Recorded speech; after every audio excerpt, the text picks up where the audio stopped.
Good evening, welcome. As this night unfolds, we embark on a shared journey of inner exploration and profound tranquility. This session, rooted in the timeless wisdom of Zen Buddhism, invites us to contemplate the fresh beginnings of a new year, a period of profound renewal and the silent setting of intentions. Before we gently begin, if you feel moved, please share the country you are listening from and what time it is for you. This quiet sanctuary offers a space for nurturing your inner landscape and awakening a deeper sense of self. Here, you are invited to simply exist, to breathe softly, and to let these gentle words guide you inward, discovering the profound peace that already resides within. We carry all that is essential. Our purpose is merely to remember its presence. Should these reflections resonate deeply, please return whenever you seek this tranquil communion. Consider subscribing to keep this haven of calm readily accessible. Now, take a soft breath and allow yourself to be fully present, ready to embrace the blank page of being. The blank page of being. The gentle turning of the calendar page often brings with it a subtle yet profound invitation, the chance to perceive a new year as a pristine, blank page, untouched by the stories of yesterday, awaiting the quiet inscription of fresh experiences. This potent metaphor resonates deeply with the Buddhist understanding of emptiness, or sunyata, which is not a void of nothingness, but rather a boundless field of pure potential, inherently free and unconditioned. Each moment, much like the dawn of a new year, presents itself as an open canvas, holding within it an infinite array of possibilities for growth, understanding, and transformation, unburdened by past narratives or future anxieties. It is a moment of profound sufficiency, where the simple act of breathing in the present is enough, a quiet reminder that the inherent capacity for renewal resides within us, always accessible, always fresh. We are invited to simply observe this vast openness, allowing ourselves to be fully present with the quiet promise of what is yet to unfold, knowing that true freedom lies in embracing this inherent, unwritten potential. In a remote mountain monastery, nestled amidst snow-dusted pines, where the winter winds whispered ancient secrets, lived a young monk named Kaito. As the old year gracefully ceded its place to the new, Kaito found himself wrestling with a heavy heart, burdened by the echoes of his past actions and the looming shadow of future expectations. He felt as though his spirit was a worn scroll, already filled with scribbled regrets and tentative plans, leaving little room for genuine novelty or spontaneous joy. The chill in the air seemed to mirror the cold knot of anxiety in his chest, a subtle craving for something different, yet unsure how to shed the weight of what had been. He yearned for a true sense of renewal, a lightness of being that seemed perpetually just beyond his grasp, prompting him to seek the quiet wisdom of his revered master, the venerable Hoshu, whose eyes held the depth of countless seasons. One crisp morning, with the first rays of the winter sun painting the monastery walls in soft hues of gold, Kaito approached Master Hoshu in the tranquil zendo. The master, sensing the young monk's quiet turmoil, offered a gentle smile that seemed to melt Kaito's apprehension.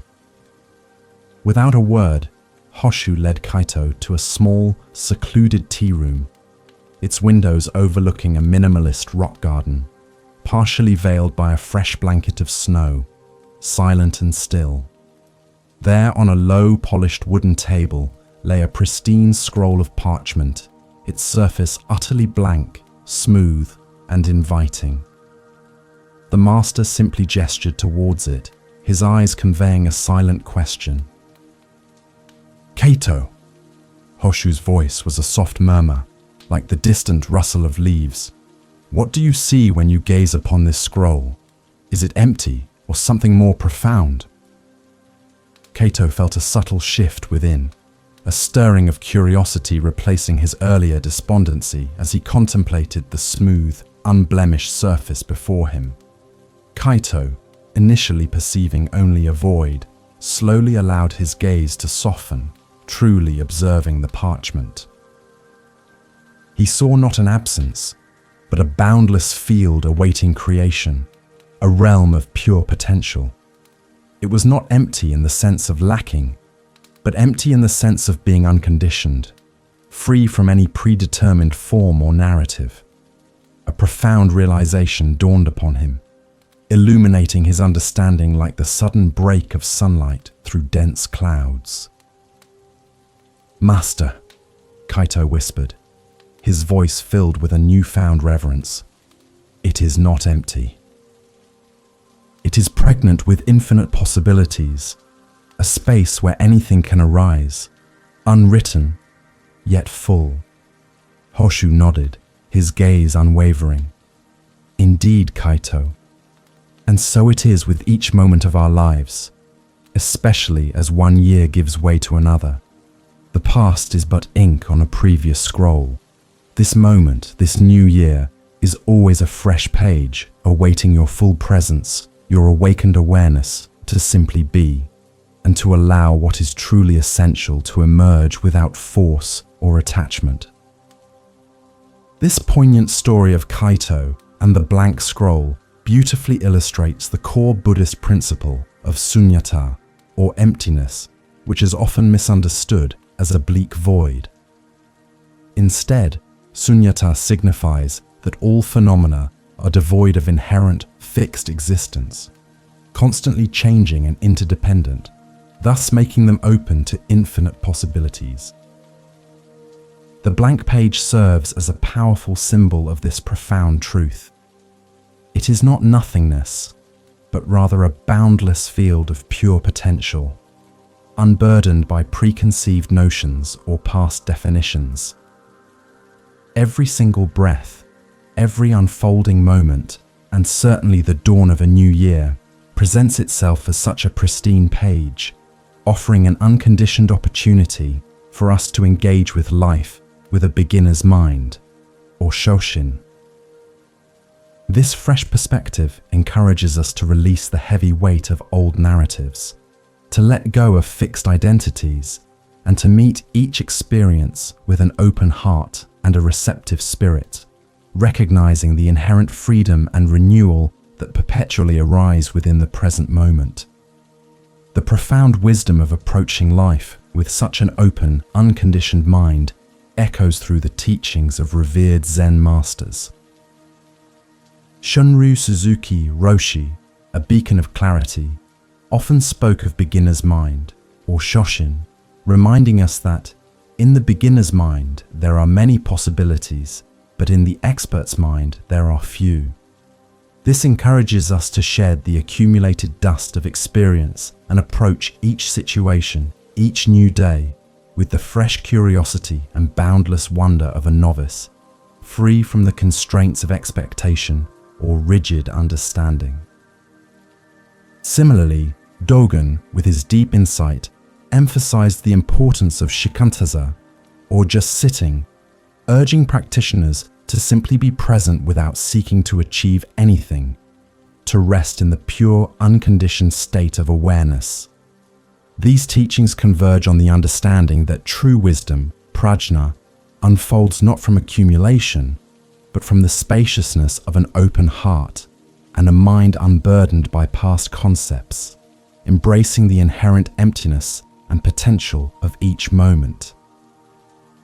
Applying this profound concept to our own lives, particularly as we stand at the threshold of a new year, invites us to release the often unconscious need to immediately fill the blank page with frantic plans or self-imposed resolutions.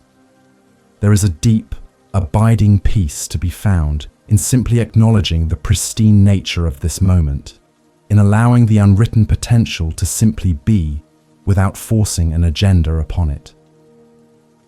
This practice of full presence, of simply being here, now, without striving, is a powerful antidote to the relentless pressure to perform or achieve. It is an invitation to cultivate a sense of contentment and sufficiency, recognizing that in this very instant, you are enough and all that is needed is already present. This acceptance of the moment as it is, in its raw, unconditioned state, fosters a profound inner peace, allowing a deeper awareness to emerge, guiding us towards choices that align with our true nature, rather than external pressures. Delving deeper into sunyata, we understand that it is not a philosophical statement about cosmic nothingness, but rather a direct insight into the interdependent and ever-changing nature of all phenomena. Nothing exists independently or with a fixed inherent self. This realization of anatta, or no self, liberates us from the illusion of a separate, unchanging self, and consequently, from much of our suffering, or dukkha, which arises from clinging to fixed ideas and identities. If everything is empty of a permanent, isolated self, then everything is also full of interconnectedness and potential for transformation.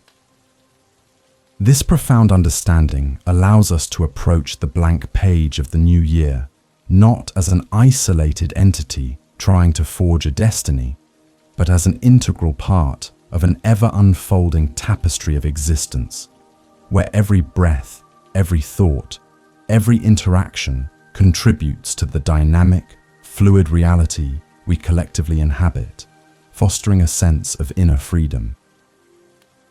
To truly integrate this blank page mentality into our daily lives, particularly as we navigate the fresh expanse of a new year, we can begin with the simple yet powerful practice of conscious breathing, anapanasati.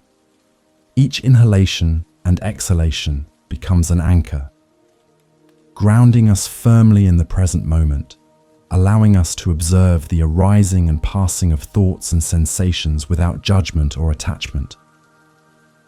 This practice fosters a quiet spaciousness, a moment of pause where we can consciously choose to let go of old stories, outdated beliefs, and the craving for certainty, embracing instead the profound wisdom of not knowing. By cultivating this observing awareness, we create room for genuine novelty to emerge, allowing our original nature to guide our actions and intentions, rather than being dictated by the momentum of the past, thereby nurturing a sense of equanimity and acceptance with each unfolding experience. As we gently release the notion of a predetermined path and embrace the vast, unwritten potential held within this moment and the new year, we begin to perceive the inherent freedom that arises from this understanding. The blank page, far from being daunting, becomes a source of liberation, inviting us to dance with the ever-changing currents of existence.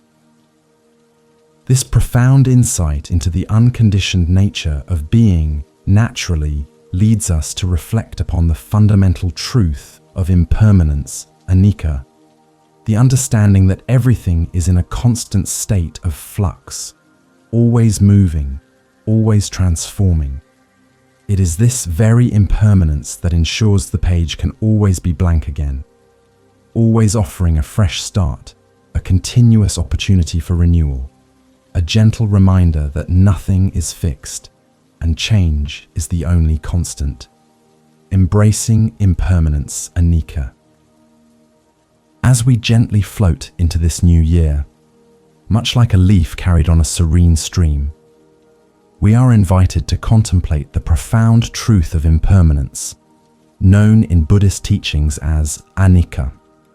This fundamental principle reminds us that all phenomena, from the grandest cosmic movements to the most fleeting thought, are in a constant state of flux, ever-changing, ever-evolving. Nothing remains static. Everything is born, lives, and eventually passes away, creating an endless cycle of arising and ceasing.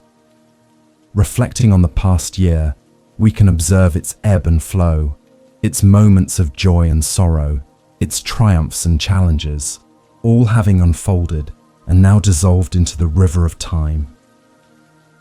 This understanding, far from being somber, is deeply liberating, for it allows us to release our grip on what was, to acknowledge the transient nature of all experience, and to make ample space for what is yet to come, embracing the inherent freshness of each new moment with an open heart and a receptive mind. In a small, secluded village nestled beside a meandering river, surrounded by ancient willow trees whose branches swayed like wise old men in the breeze, lived an elderly potter named Ren. Ren had dedicated his life to crafting exquisite ceramic bowls, each one a testament to his patience and skill. He meticulously shaped the clay, fired it with precision, and glazed it with vibrant colors, only to see many of his creations inevitably crack or break over time, sometimes even before leaving his workshop. He often observed the river's ceaseless flow, its waters constantly changing, yet always remaining the river. This constant cycle of creation and dissolution, of beauty and breakage, became his most profound teacher, instilling in him a deep understanding of anicca, the impermanent nature of all things, a wisdom he carried in his gentle hands and knowing eyes. Ren had a young apprentice named Hero, who possessed immense talent but struggled with a deep attachment to his perfect creations.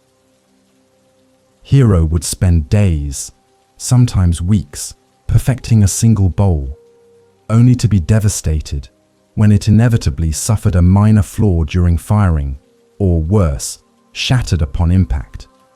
His heart would ache with a sense of loss, a profound suffering that clouded his joy in the creative process. He longed for his works to endure, to stand as eternal monuments to his skill, unable to fully grasp the fleeting beauty of their existence.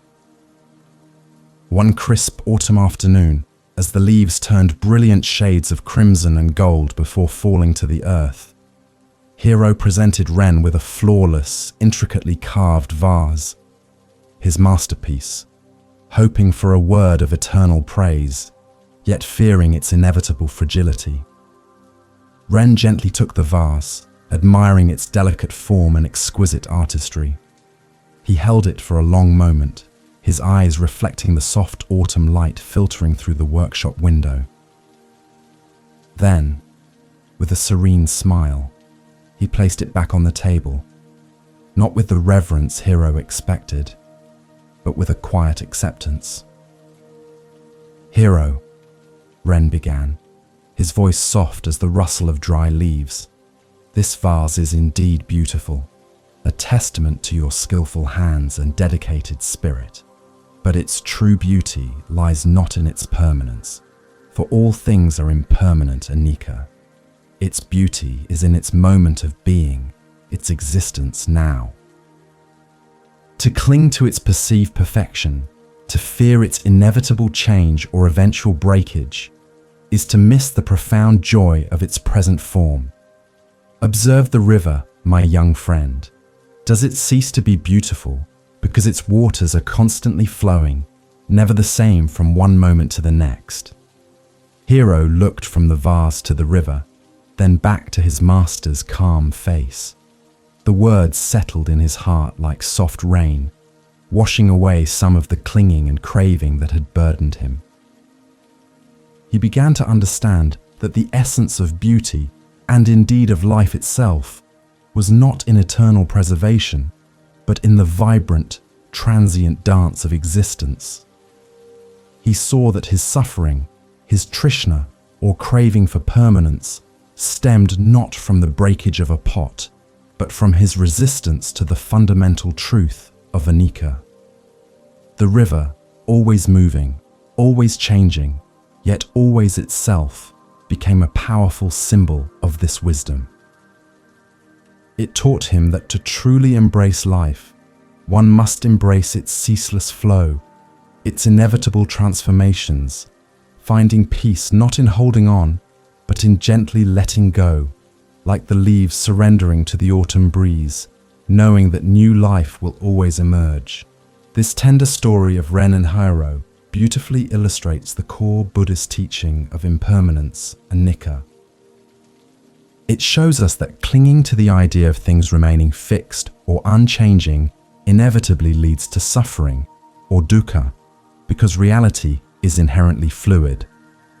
When we resist the natural flow of change, when we crave for experiences or objects to last forever, we create an internal tension that prevents us from fully appreciating the present moment. Ren's wisdom encourages us to observe life with equanimity, acknowledging that everything, including our own thoughts, feelings, and even our physical bodies, is in a constant state of transformation.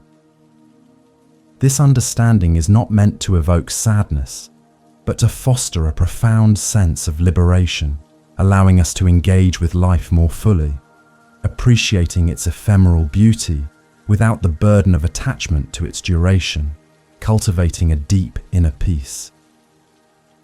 The wisdom of anicca is not merely a philosophical concept, it is a practical guide for living a life of greater freedom and contentment. When we truly internalize that all things are impermanent, we naturally begin to cultivate detachment from outcomes, from possessions, and even from our own fluctuating identities. This does not mean we cease to care or to engage with life. Rather, it means we engage with a deeper understanding of its transient nature. We learn to savor the moments of joy without desperately trying to prolong them, and we meet moments of difficulty with a greater sense of resilience, knowing that they too will pass. This conscious embracing of flux allows us to release the subtle craving, or trishna, for things to be other than they are, fostering a profound acceptance of what is, and creating a fertile ground for genuine inner peace and the cultivation of wisdom, prajna, in our daily lives. Many revered masters have spoken to the liberating power of embracing impermanence. Buddha himself taught that all conditioned things are impermanent. Strive on with diligence. This profound instruction encourages us not to despair in the face of change, but to engage actively and mindfully with the present moment, understanding its precious, fleeting nature. Thich Nhat Hanh, in his gentle wisdom, often reminded us that, because of impermanence, everything is possible.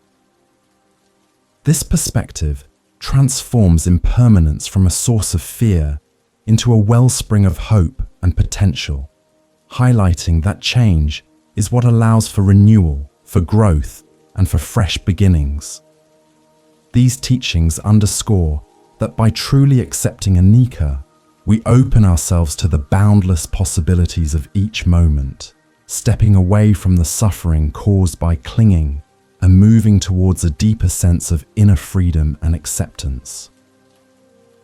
As we stand at the precipice of a new year, the understanding of anicca becomes a powerful tool for renewal. It invites us to release the burdens of the past year, not by forgetting them, but by recognizing their transient nature. The triumphs and tribulations, the joys and sorrows, all have flowed through us like the river, shaping us but not defining us permanently. This conscious letting go creates a spaciousness within, a fresh canvas upon which new experiences can gently unfold. It encourages us to approach the coming year with a beginner's mind, shoshin, free from the rigid expectations or the heavy weight of what has been, allowing us to meet each day with an open heart and a receptive spirit, ready to embrace whatever arises without resistance, cultivating a deep sense of equanimity and peace. The practice of observing awareness becomes paramount in cultivating this understanding of impermanence. By simply noticing how thoughts, emotions, and sensations arise and pass within us without judgment or attempt to alter them, we directly experience anicca in our inner landscape. This vipassana-like observation helps us to see that even our self is not a fixed entity, but a dynamic, ever-changing process, anatta. This realization naturally diminishes the craving, trishna, to hold on to certain states or push away others, fostering a profound sense of letting go and acceptance.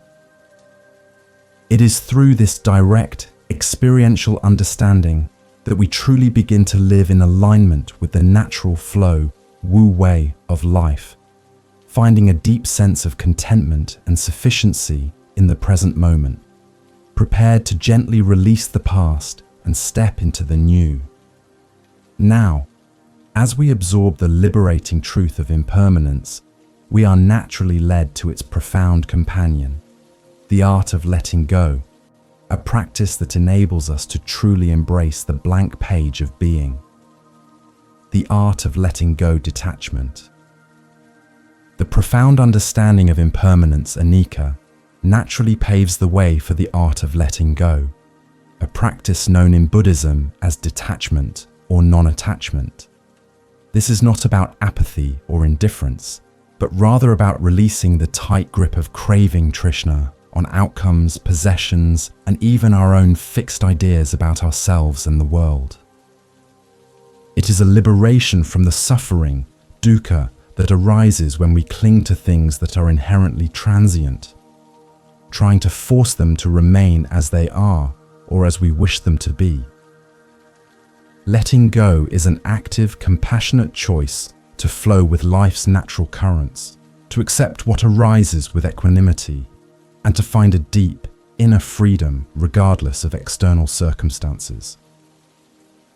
It is about understanding that true contentment, sufficiency, and peace are found not in holding on, but in the spaciousness created by releasing, allowing us to move through life with grace and ease, unburdened by the weight of expectations. In a tranquil village nestled by a serene lake, where the water mirrored the vast open sky, lived a renowned calligrapher named Akio. Akio was celebrated for his breathtaking brushwork, each stroke a dance of precision and grace. However, he harbored a secret struggle, a deep attachment to his most exquisite pieces. After completing a particularly beautiful scroll, he would often gaze at it for hours, his heart swelling with pride, yet simultaneously clenching with the fear of it being damaged, lost, or misunderstood. This craving for his art to be eternally perfect and preserved became a heavy chain, binding his spirit and subtly diminishing the joy he found in the very act of creation. His hands, though skilled, sometimes trembled not from exertion, but from the invisible weight of his own expectations, leaving him in a state of subtle internal tension. Akio had a young apprentice, Hana, who watched her master's silent struggles with a keen, observant awareness. Hana, though still learning the intricate forms of calligraphy, approached her work with a playful lightness, unburdened by the need for perfection. She understood that each stroke, once made, was complete in itself, an expression of that single, fleeting moment. She learned to embrace the imperfections, seeing them not as flaws, but as unique characteristics, part of the natural flow of creation. When a piece didn't turn out as expected, she would simply smile, acknowledge the lesson, and begin anew, her spirit unclouded by disappointment. Her master's constant striving for an unattainable ideal seemed to her a form of self-imposed suffering, a subtle craving that kept him from the pure joy of the present moment. One day, Akio spent an entire week on a single, magnificent scroll, depicting a soaring crane against a backdrop of distant mountains. It was by far his most masterful work, a testament to years of dedicated practice. He felt an intense surge of pride, but also an overwhelming fear of its eventual fate. He sealed it carefully, intending it for a special exhibition, yet found himself unable to truly let it go, constantly worrying about its journey.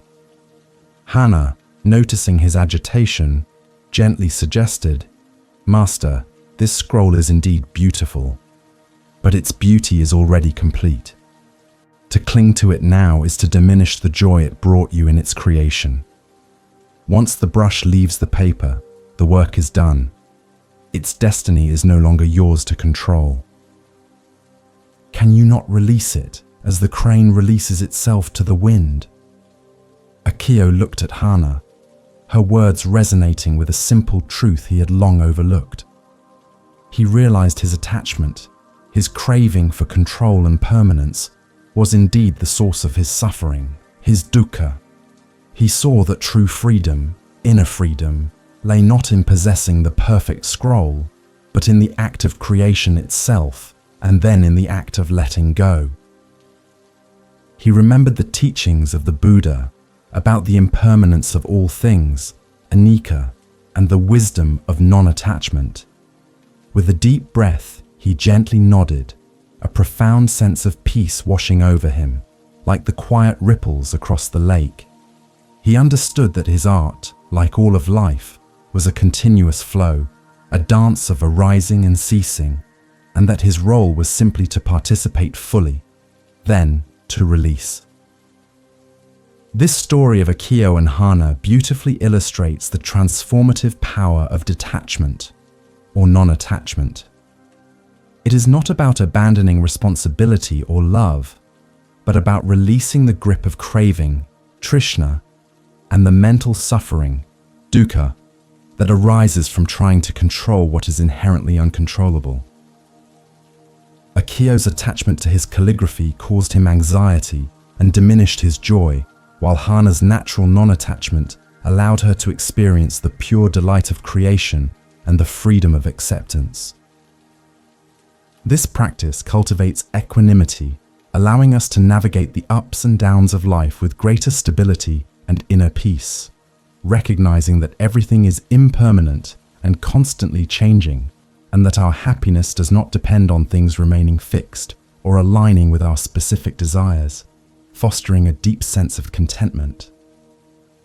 The wisdom of letting go extends far beyond material possessions. It encompasses releasing our attachment to specific outcomes, to past grievances, to future expectations, and even to our own self-definitions. It is a profound practice of observing awareness, vipassana, where we notice the arising of craving or resistance within us, and consciously choose to release it, allowing it to pass like clouds in the sky. This creates a spaciousness within, a no-mind, mushin, state where we can respond to life with greater clarity and spontaneity, rather than reacting from old patterns of clinging. By practicing this form of detachment, we cultivate a deeper sense of inner peace, a quiet joy that is not dependent on external circumstances, but arises from within, from the profound understanding of our original nature and the natural flow of existence. Alan Watts, a brilliant interpreter of Eastern philosophies for the Western mind, eloquently captured this essence when he said, "The only way to make sense out of change is to plunge into it, move with it, and join the dance." This echoes the spirit of letting go, encouraging us to embrace the natural flow, wu wei, of life rather than resisting it. Thich Nhat Hanh, with his characteristic gentleness, also taught that letting go gives us freedom, and freedom is the only condition for happiness. If, in our heart, we still cling to anything, we cannot be free. These profound insights remind us that true liberation, inner freedom, comes from releasing our attachments, allowing us to experience the full presence of each moment with an open heart and a mind unburdened by the weight of clinging, making room for true gratitude and sufficiency. Cultivating the art of letting go is an ongoing practice, a gentle dance with the currents of life. It involves recognizing when we are clinging, when our minds are generating suffering through resistance or craving, and then consciously choosing to soften our grip. This is not a forceful act, but a compassionate release, much like opening a clenched fist. It is about trusting the natural flow of things, having faith in the inherent wisdom of the universe, and understanding that what is meant for us will find us, and what is meant to pass will do so, all in its own time. This practice fosters a deep sense of equanimity, allowing us to navigate the uncertainties of the new year with grace, knowing that true peace comes from within, from our ability to accept and release, rather than from external control.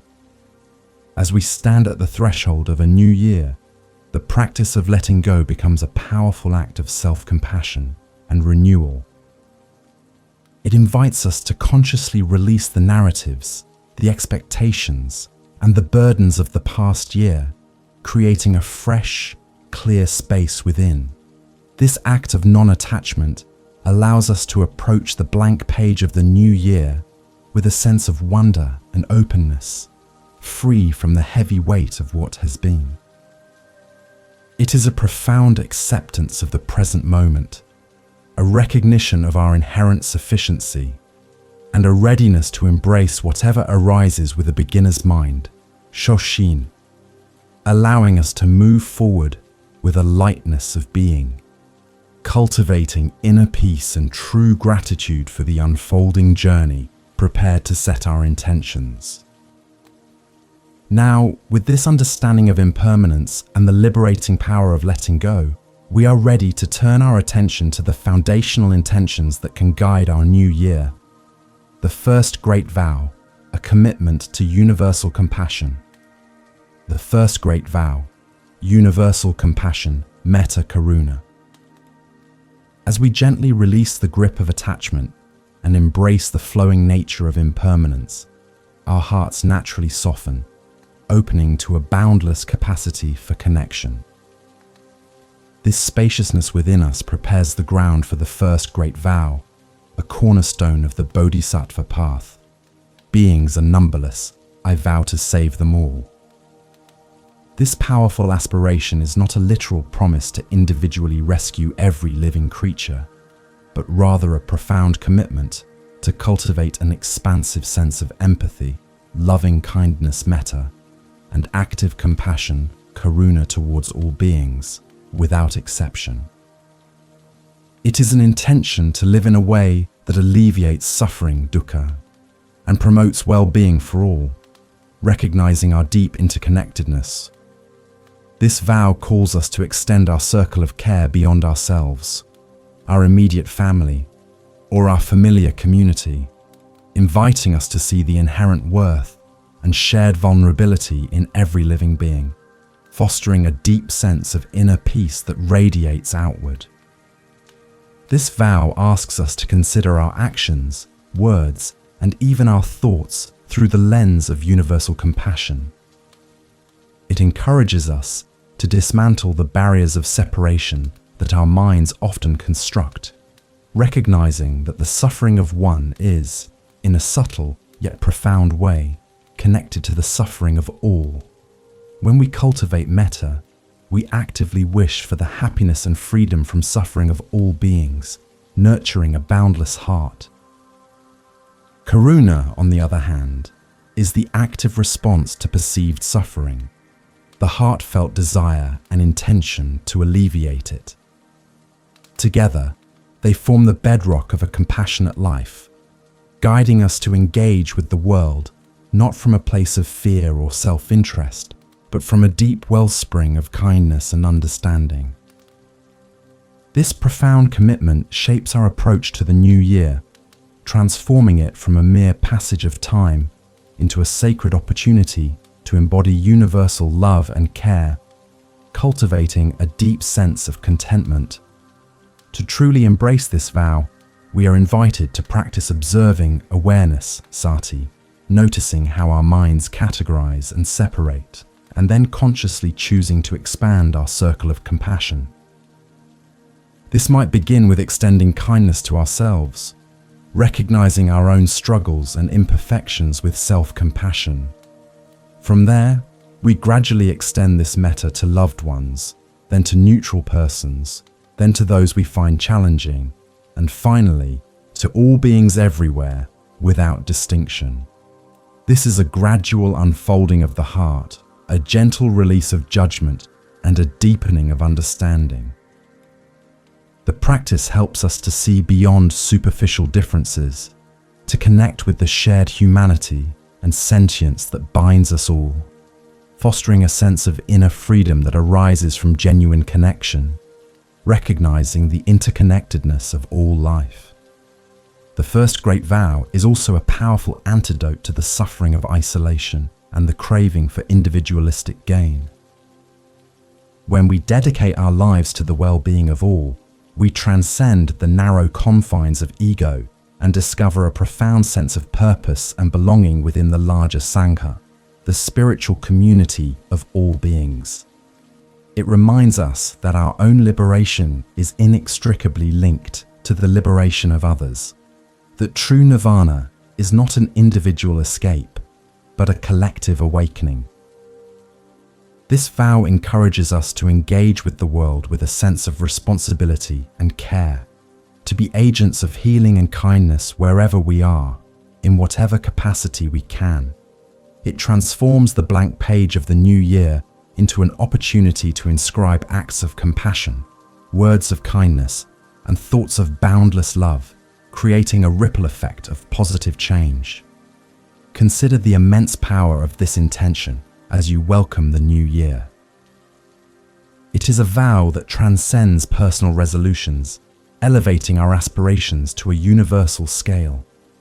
It calls us to embody the Buddha mind, to activate our original nature, which is inherently compassionate and interconnected. Even the smallest act of kindness, performed with the intention of alleviating suffering, aligns us with this profound vow. It might be a gentle word, a listening ear, a moment of patience, or a conscious effort to reduce harm in our daily choices. Each such act, no matter how seemingly insignificant, contributes to the vast tapestry of universal well-being, fostering a deep sense of gratitude and sufficiency, reminding us that we are always connected, always part of something larger and more profound. This vow is not about achieving an impossible feat, but about cultivating a boundless heart. It is about recognizing that every being, just like ourselves, seeks happiness and wishes to be free from suffering. This shared desire forms the basis of our deepest connection. By consciously choosing to extend metta and karuna, we dissolve the walls that separate us and cultivate a profound sense of unity. This practice aligns us with the Dharma, the universal laws of truth and righteousness, guiding us towards actions that are beneficial for all. It is a commitment to walk the Noble Eightfold Path with compassion as our guiding light, transforming every step into an act of profound care and connection, creating a world where kindness is the prevailing current, flowing through all interactions, bringing inner peace. The first great vow also encourages us to look at the root causes of suffering, not just its symptoms. It invites us to cultivate wisdom, prajna, to understand the conditions that lead to dukkha, such as craving, trishna, and attachment. With this wisdom, our compassion becomes more effective and discerning, guiding us towards actions that truly address the underlying issues, rather than merely offering temporary relief. It is a call to be a bodhisattva, one who delays their own final nirvana to help all beings achieve awakening, driven by an inexhaustible wellspring of karuna. This profound commitment transforms our New Year's journey into a path of selfless service, a dedication to the well-being of the entire fabric of existence, fostering a deep sense of purpose and meaning in every moment. Embracing this vow means understanding that compassion is not a passive emotion, but an active force. It requires us to engage with the world, to speak out against injustice, to offer support where needed, and to educate ourselves about the diverse experiences of others. It is a continuous practice of opening our hearts, even when faced with challenging situations or difficult individuals. This is where true inner freedom is found, in the ability to extend kindness and understanding without conditions, without expecting anything in return. It is the ultimate expression of non-attachment, a release from the need for others to be different, allowing us to meet them exactly where they are, offering the gift of unconditional presence and acceptance, cultivating profound self-compassion. As we internalize the meaning of beings are numberless, I vow to save them all, we are reminded that this vow is a living practice, not a static declaration. It is a continuous invitation to awaken our innate capacity for kindness and to extend it limitlessly. This new year offers a fresh opportunity to recommit to this profound intention, allowing it to permeate every aspect of our lives. Let it be the gentle current that guides our thoughts, words, and actions, transforming each moment into an opportunity to alleviate suffering and promote well-being, not just for ourselves, but for the vast, interconnected web of life. It is a path of gratitude, contentment, and deep inner peace, guiding us towards a more compassionate existence, preparing us for the next story. Now let us delve into a story that beautifully embodies this boundless heart, illustrating the power of universal compassion in the simplest of acts. The Fisherman's Offering, a story of boundless heart. On a rugged, windswept coast where the restless waves whispered ancient tales to the craggy cliffs, lived an old fisherman named Kai. His face was weathered by sun and sea, his hands calloused from countless nets cast into the deep, dark ocean. Kai was a man of few words, his life a simple rhythm of tides and fish, yet his heart held a quiet, boundless compassion, metta, that extended beyond his small fishing boat and his humble village. He lived alone in a small hut, its wooden frame groaning gently with the sea breeze, but his solitude was never lonely, for he felt a deep connection to all life around him, the soaring gulls, the silent fish, and even the distant, unseen creatures of the deep. He understood, without needing to articulate it, that all beings, without exception, sought peace and freedom from suffering, dukkha. One particularly harsh winter, a relentless storm raged for days, making it impossible for Kai to cast his nets. The village, heavily reliant on his catches, began to feel the pinch of hunger. Kai, despite his own dwindling supplies, felt a profound karuna, a deep empathy for his neighbors and the many hungry mouths. He knew the suffering that lack could bring, a subtle craving for sustenance that gnawed at the spirit. As the storm finally subsided, leaving behind a cold, crisp morning air and a sky painted with hues of soft pink and orange, Kai prepared his boat, a sense of quiet determination in his eyes. He knew he had to venture out, not just for himself, but for the collective well-being of his small sangha, his community, feeling a deep sense of responsibility. The sea, though calmer, was still treacherous, its vastness mirroring the boundless challenges of life. Kai spent hours battling the strong currents, his muscles aching, his breath a visible plume in the cold air. Yet, his mind remained clear, focused, and free from the usual thoughts of profit or personal gain. He simply held the intention of offering, of providing. Finally, after a long and arduous effort, his nets yielded a surprisingly bountiful catch, a shimmering abundance of fish, enough to feed the entire village for days. A quiet joy, a sense of contentment, bloomed in his chest, not from the success itself, but from the potential to alleviate suffering. He felt a deep connection to the life he held in his nets, a profound gratitude for the ocean's generosity. As Kai began to row back towards the village, the rising sun casting a golden path across the water, he noticed a small injured seagull struggling in the distance, its wing broken, unable to fly. The bird cried out, a plaintive sound that pierced the quiet morning air. A wave of karuna, active compassion, washed over Kai. He knew he could ignore it, focus on his abundant catch, and return quickly to the waiting villagers. But something deeper stirred within him, a recognition of the bird's suffering, a universal truth.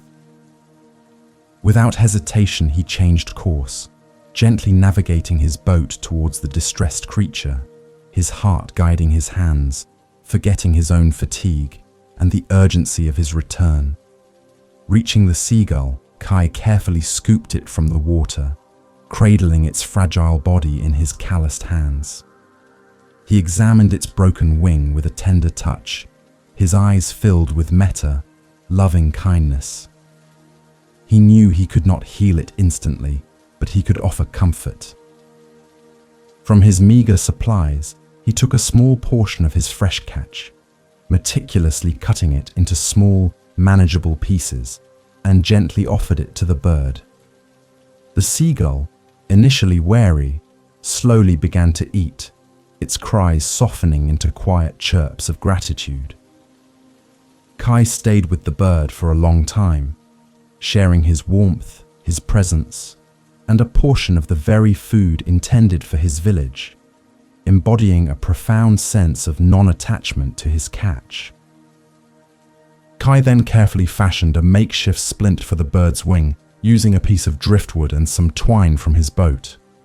He understood that his act of compassion was not about saving the bird's life in the grandest sense, but about alleviating its immediate suffering and offering it a chance, a moment of care in its vulnerability.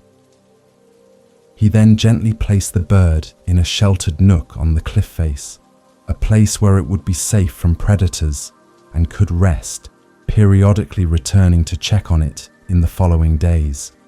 His act, born of a boundless heart, transcended the immediate needs of his village, extending to a lone, suffering creature, a testament to the universality of his compassion, a living embodiment of the first great vow.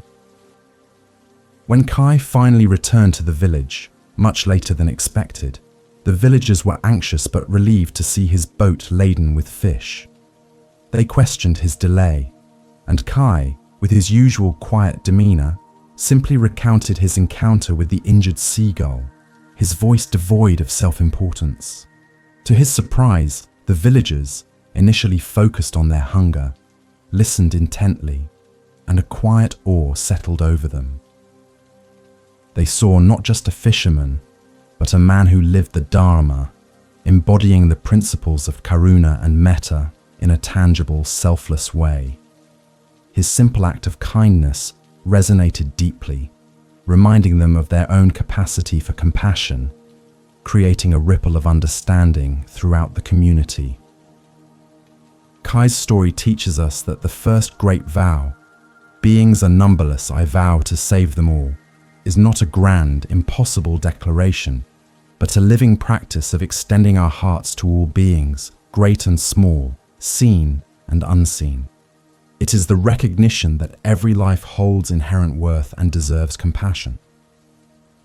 His selfless act towards the seagull, even when his own community was in need, highlights the boundless nature of true metta and karuna, demonstrating that true sufficiency comes not from accumulation, but from generous giving.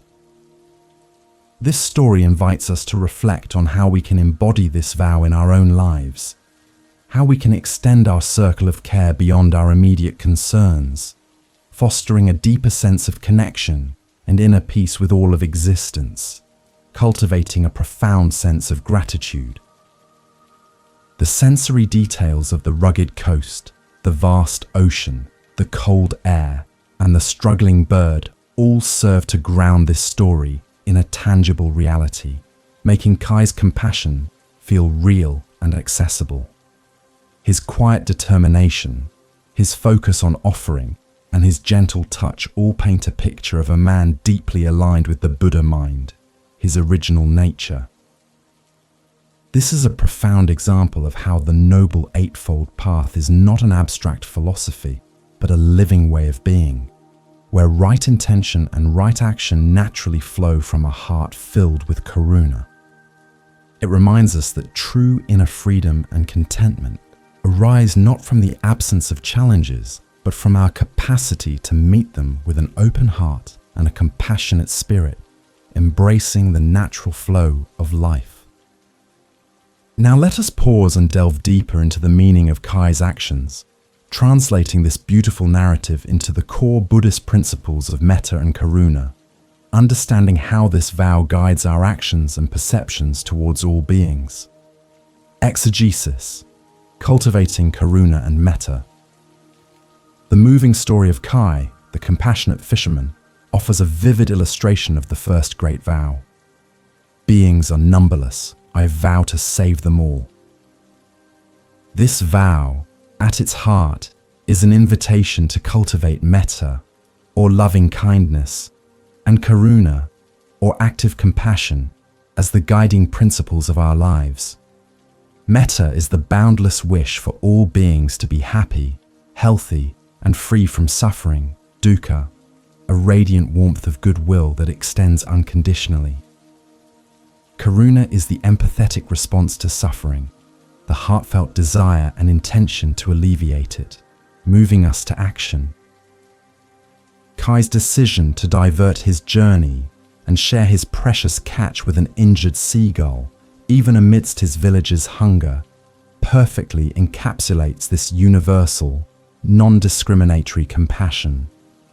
His act was not driven by expectation or personal gain, but by a profound recognition of shared vulnerability and a deep commitment to the well-being of all life, a true embodiment of the Buddha mind. Kai's actions exemplify how these principles transcend mere sentimentality, becoming tangible expressions of the Dharma in everyday life.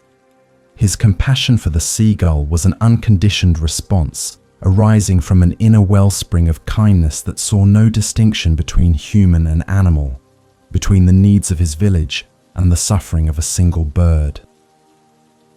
This is the essence of universal compassion, recognizing the inherent worth and interconnectedness of all sentient beings, understanding that their joy and suffering are, in a subtle yet profound way, linked to our own. This realization fosters a deep sense of non-attachment to rigid categories and preferences, allowing our hearts to open expansively, embracing the entire sangha of life with a profound sense of inner peace and acceptance, cultivating a deep sense of contentment and sufficiency in the simple act of giving. The cultivation of metta and karuna is a transformative practice that slowly dismantles the walls of separation we often build around ourselves.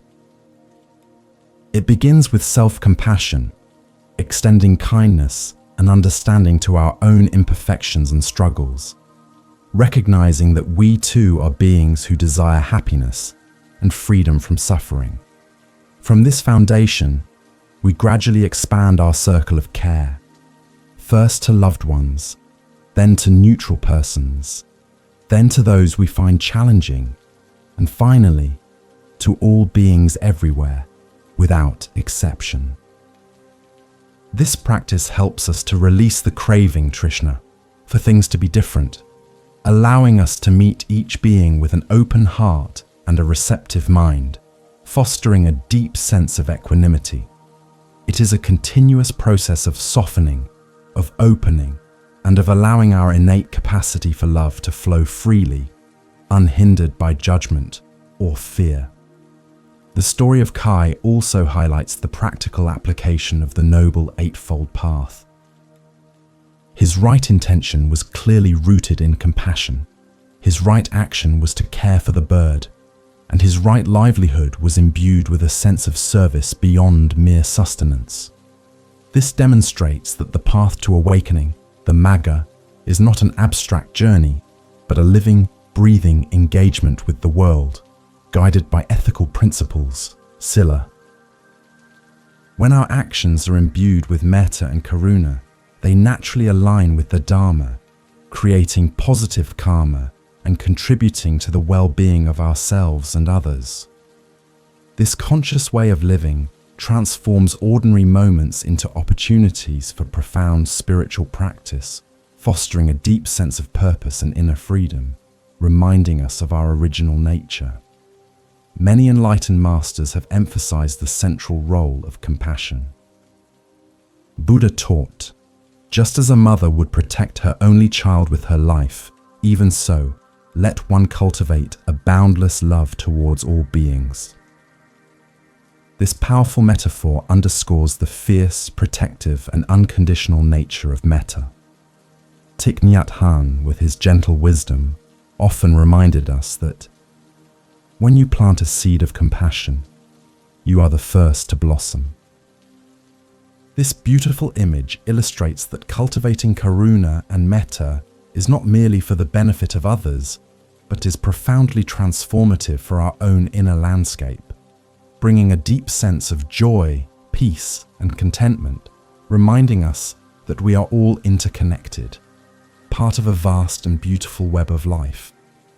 This exegesis invites us to consider how we can embody the first great vow in our own lives as we step into the new year. It is a call to cultivate an observing awareness, sati, of our thoughts and feelings, noticing when judgment or separation arises, and consciously choosing to respond with kindness and understanding. It means practicing conscious breathing, anapanasati, to ground ourselves in the present moment, allowing our hearts to soften and open. It is a commitment to letting go of preconceived notions about others, embracing instead the beginner's mind, shoshin, that sees each being with fresh eyes, recognizing their inherent Buddha mind, their capacity for awakening. This vow transforms our journey into a path of selfless service, a dedication to alleviating suffering and promoting well-being for all. By actively cultivating metta and karuna, we directly address the root causes of suffering, dukkha, which often stem from our sense of separation and our craving, trishna, for things to be different. When we extend compassion, we dissolve these barriers, realizing our fundamental interconnectedness, sunyata, the emptiness of a separate self, anatta. This realization leads to a profound sense of inner peace, a peace that is not dependent on external circumstances, but arises from the spaciousness of a boundless heart. It is a practice of Tonglen, taking in the suffering of others and sending out compassion, a powerful way to transform our own suffering and contribute to the healing of the world, fostering a deep sense of gratitude for the opportunity to serve. The first great vow is a powerful antidote to the isolation and fear that can sometimes accompany the unknown of a new year. It reminds us that we are never truly alone, but part of a vast, interconnected sangha of life. By committing to universal compassion, we align ourselves with the natural flow, wu-wei, of existence, recognizing that our well-being is intrinsically linked to the well-being of all. This vow encourages us to live with a sense of purpose and meaning, knowing that every act of kindness, every compassionate thought contributes to the collective awakening. It is a profound invitation to embody our original nature, which is inherently wise and compassionate, bringing forth a sense of inner freedom and profound acceptance. As we reflect on Kai's simple yet profound act, we are reminded that the path of the Bodhisattva is not reserved for the enlightened few, but is accessible to all of us in our daily lives. It is a continuous practice of opening our hearts, of seeing with compassionate eyes, and of acting with kindness. This exegesis serves as a gentle guide, encouraging us to integrate metta and karuna into the fabric of our new year, allowing these qualities to illuminate our path. It is a commitment to live with an ever-expanding heart, ready to embrace the needs of all beings, without exception, transforming our existence into an offering of boundless love and care, setting the stage for the next vow. Now, as our hearts expand with universal compassion, let us turn our attention to the second great vow, a commitment to wisdom and discernment, which guides us to end all delusions and see with clarity. The second great vow, wisdom and discernment, prajna. As the warmth of universal compassion, metta and karuna, expands within our hearts, we naturally begin to seek clarity, a deeper understanding of the world and our place within it. This yearning for clear seeing leads us to the second great vow. Delusions are inexhaustible. I vow to end them all. This powerful aspiration is a commitment to cultivate wisdom, prajna, and discernment, to penetrate through the veils of confusion, misunderstanding, and ignorance that often obscure our perception of reality. It is a vow to diligently examine our own minds, to question our assumptions, and to seek the truth with an open heart and a receptive intellect, recognizing that much of our suffering, dukkha, arises from our own deluded perceptions and the craving, trishna, to cling to them as absolute truths. This vow is not about achieving intellectual mastery or accumulating vast amounts of knowledge, but rather about developing an experiential understanding of the Dharma, the universal laws of existence. It is about seeing things as they truly are, free from the distortions of ego, conditioning, and preconceived notions. Delusions, in the Buddhist sense, are not merely mistakes, but deeply ingrained patterns of thought and belief that lead us astray, perpetuating a cycle of suffering. They manifest as attachment to a fixed self, anatta, the illusion of permanence, anicca, and the belief in inherent existence, sunyata. The commitment to end these delusions is a profound journey of self-knowledge and observing awareness, vipassana, a continuous process of shedding layers of confusion to reveal the pristine clarity of our original nature, our Buddha mind. To cultivate this wisdom, prajna, we are invited to engage in practices that foster deep introspection and clear seeing. This includes meditation practices like shikantaza, just sitting, where we simply observe the arising and passing of thoughts and sensations without judgment, allowing the mind to settle into its natural state of clarity. It also involves studying the Dharma, reflecting on its profound teachings, and engaging in sincere inquiry. The second great vow encourages us to approach every experience, every interaction, and every challenge as an opportunity for learning and growth, a chance to refine our discernment and deepen our understanding. It is a path of continuous awakening, a commitment to live with an open, inquiring mind, free from the confines of rigid belief systems, fostering a deep sense of inner freedom. The inexhaustible nature of delusions implies that this is a lifelong journey, not a destination. As we peel back one layer of misunderstanding, another may reveal itself, inviting further exploration and refinement of our wisdom. This is not a cause for discouragement, but an affirmation of the richness and depth of the path.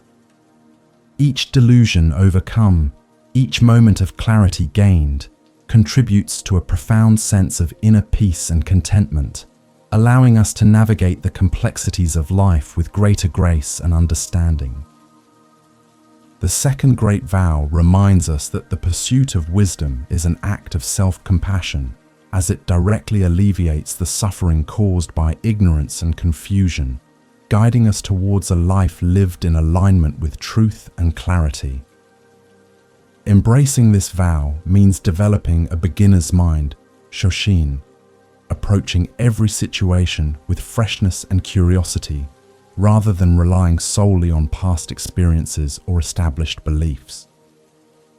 It is about questioning, exploring, and being willing to let go of what we thought we knew, making space for new insights to emerge.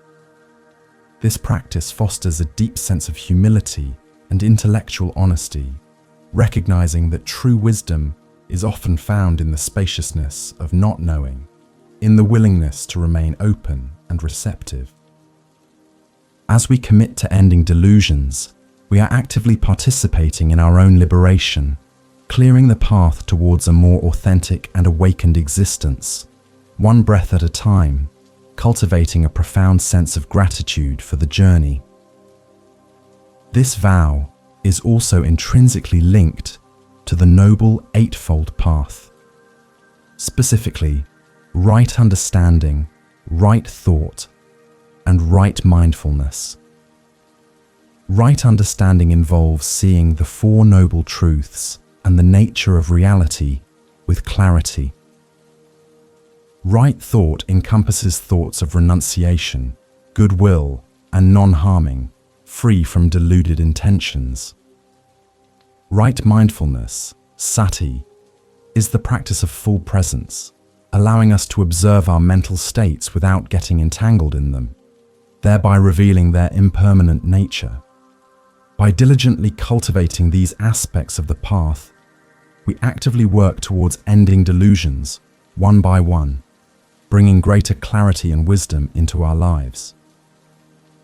This integrated approach ensures that our pursuit of prajna is grounded in ethical conduct, sila, and compassionate action, karuna, leading to a balanced and wholesome spiritual development.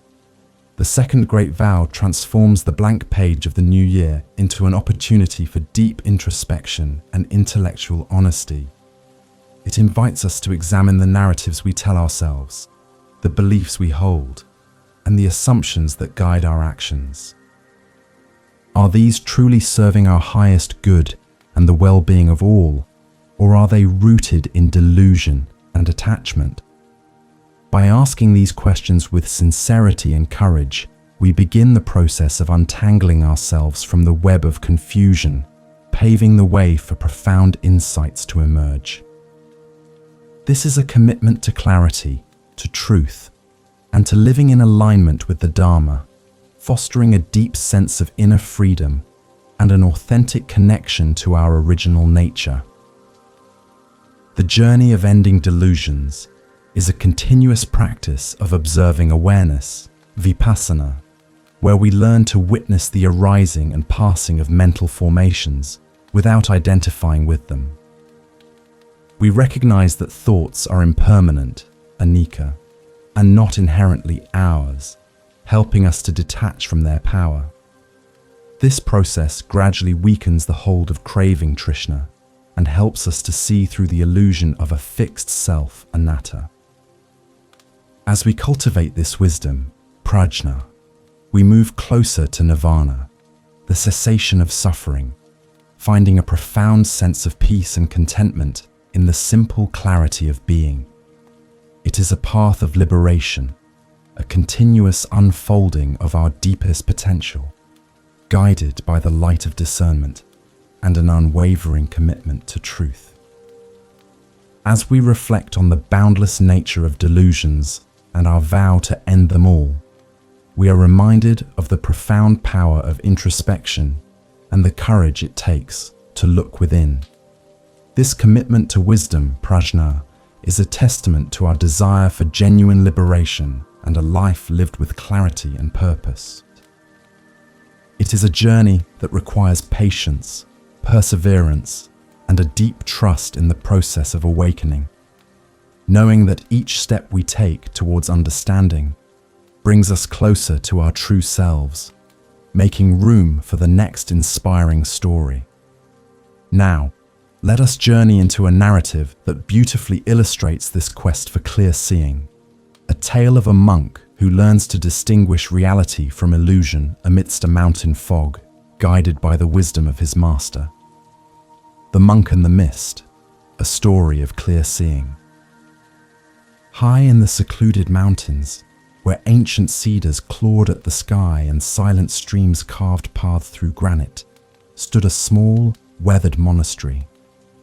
Within its quiet walls lived a young monk named Jizo, known for his earnest devotion, but also for his tendency to become easily bewildered by the world's myriad illusions. He often found himself lost in thought, mistaking his own mental projections for reality, leading to a subtle inner struggle and occasional confusion, a form of dukkha arising from his craving, trishna, for certainty. The mountain mists that frequently enveloped the monastery, swirling mysteriously around its eaves and blurring the familiar outlines of trees and rocks, seemed to mirror the fog within Jizo's own mind, obscuring his clear perception and making him yearn for a deeper understanding, a true wisdom, prajna. Jizo's master, the venerable Zenji, possessed eyes that held the quiet depth of a mountain lake, clear and unperturbed.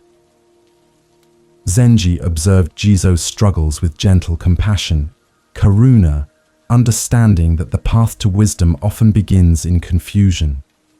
One damp morning, as a particularly dense mist rolled in, blanketing the monastery in a thick, pearly shroud, Zenji called Jizo to his side. The air was heavy with moisture, carrying the faint scent of damp earth and pine needles. Sounds were muffled, and familiar objects just a few feet away appeared as indistinct, ghostly shapes. Jizo. Zenji's voice was soft, barely audible above the pervasive hush.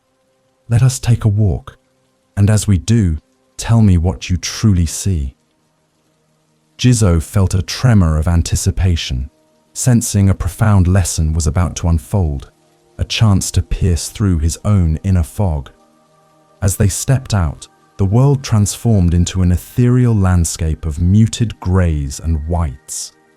Jizo, accustomed to the crisp lines of the mountain, found himself disoriented. He pointed to a vague, towering shape in the distance. Master, I see a monstrous figure lurking by the ancient gate, perhaps a guardian spirit or even a demon. A few moments later, he recoiled from a shimmering, serpentine form near their path. And there, Master, a coiled serpent, ready to strike. Zenji merely smiled, his expression serene, his gaze unwavering. He walked calmly, his footsteps barely disturbing the quiet. Jizo, filled with a mix of fear and wonder, continued to perceive various forms and figures in the swirling mist, his mind actively constructing narratives around the indistinct shapes, a subtle craving for meaning. Zenji paused, his hand gently resting on Jizo's shoulder. Jizo, tell me, is the monster truly there? Or is it the mist playing tricks with your perception, allowing your mind to create what it anticipates or fears? He then slowly walked towards the serpent. As they drew nearer, the form resolved itself not into a monster, but a gnarled, ancient cedar tree, its branches twisted into evocative shapes by centuries of wind. The serpent became a fallen log covered in glistening moss. The mist, once a source of fear and illusion, now simply revealed the true nature of what was always there, unmasked. Jizo felt a flush of embarrassment, yet also a profound dawning of understanding, a new sense of clarity, prajna, beginning to pierce through his mental fog, a quiet moment of release. The mist, Jizo, Zenji explained, his voice like a gentle breeze, does not create demons or serpents, it merely obscures. It is your mind, with its patterns of expectation, fear, and past experiences, that projects these forms onto the indistinctness. When the mist is thick, our sight is limited, and our minds rush to fill the void with familiar images, sometimes beautiful, sometimes terrifying. This is the nature of delusion. It is not that reality is inherently misleading, but that our perception, clouded by our own inner fog, often distorts what is truly present. The craving, Trishna, for certainty often leads us to create false images where there is only an open, unconditioned space, a profound emptiness, sunyata. Jizo stood in silent contemplation, the master's words resonating deeply within him.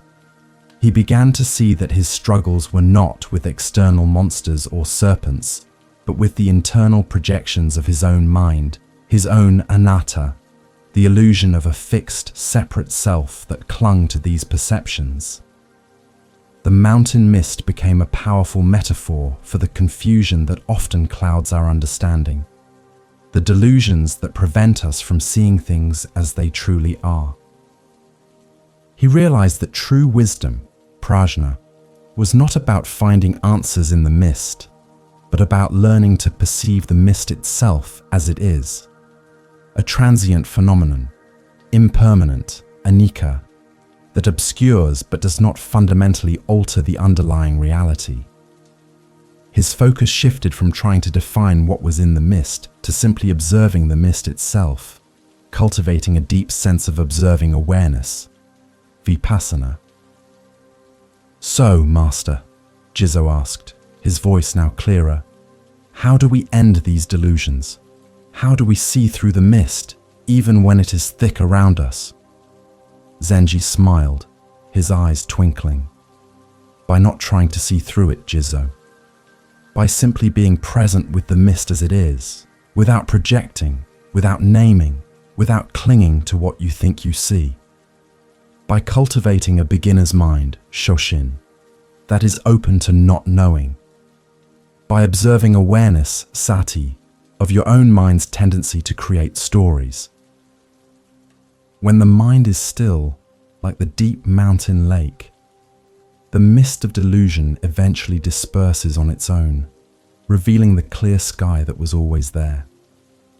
The work is not to fight the mist, but to understand your own gaze.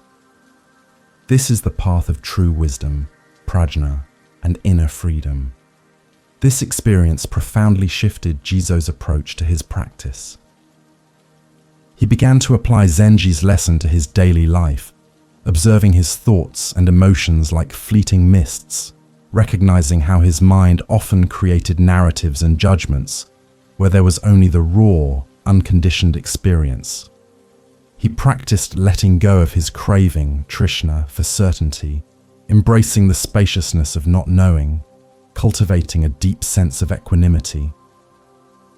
He realized that many of his perceived problems were simply his own mental projections, and by releasing his attachment to these delusions, he found a profound sense of inner peace and contentment. The mountain, once a place of potential confusion, became a teacher of clarity, its mists a constant reminder of the impermanent, anicca, and illusory nature of his own perceptions, leading him towards a more authentic connection with his original nature. The story of Jizo and the mist serves as a powerful reminder that the second great vow, "Delusions are inexhaustible, I vow to end them all," is an ongoing journey of self-discovery and internal purification. It is about understanding the workings of our own minds, recognizing how our past conditioning, fears, and desires can cloud our perception of reality, leading to suffering, dukkha. By cultivating wisdom, prajna, through practices like observing awareness, sati, and conscious breathing, anapanasati, we learn to distinguish between what is truly present and what is merely a projection of our own minds. This continuous process of discernment helps us to shed the layers of delusion, revealing the inherent clarity and spaciousness of our Buddha mind, bringing us closer to inner freedom and a profound sense of acceptance. Now, let us delve deeper into the wisdom embedded in Jizo's experience, translating his journey into the core Buddhist principles of unveiling delusion and awakening prajna, understanding how this vow guides our self-knowledge and observing awareness in our daily lives.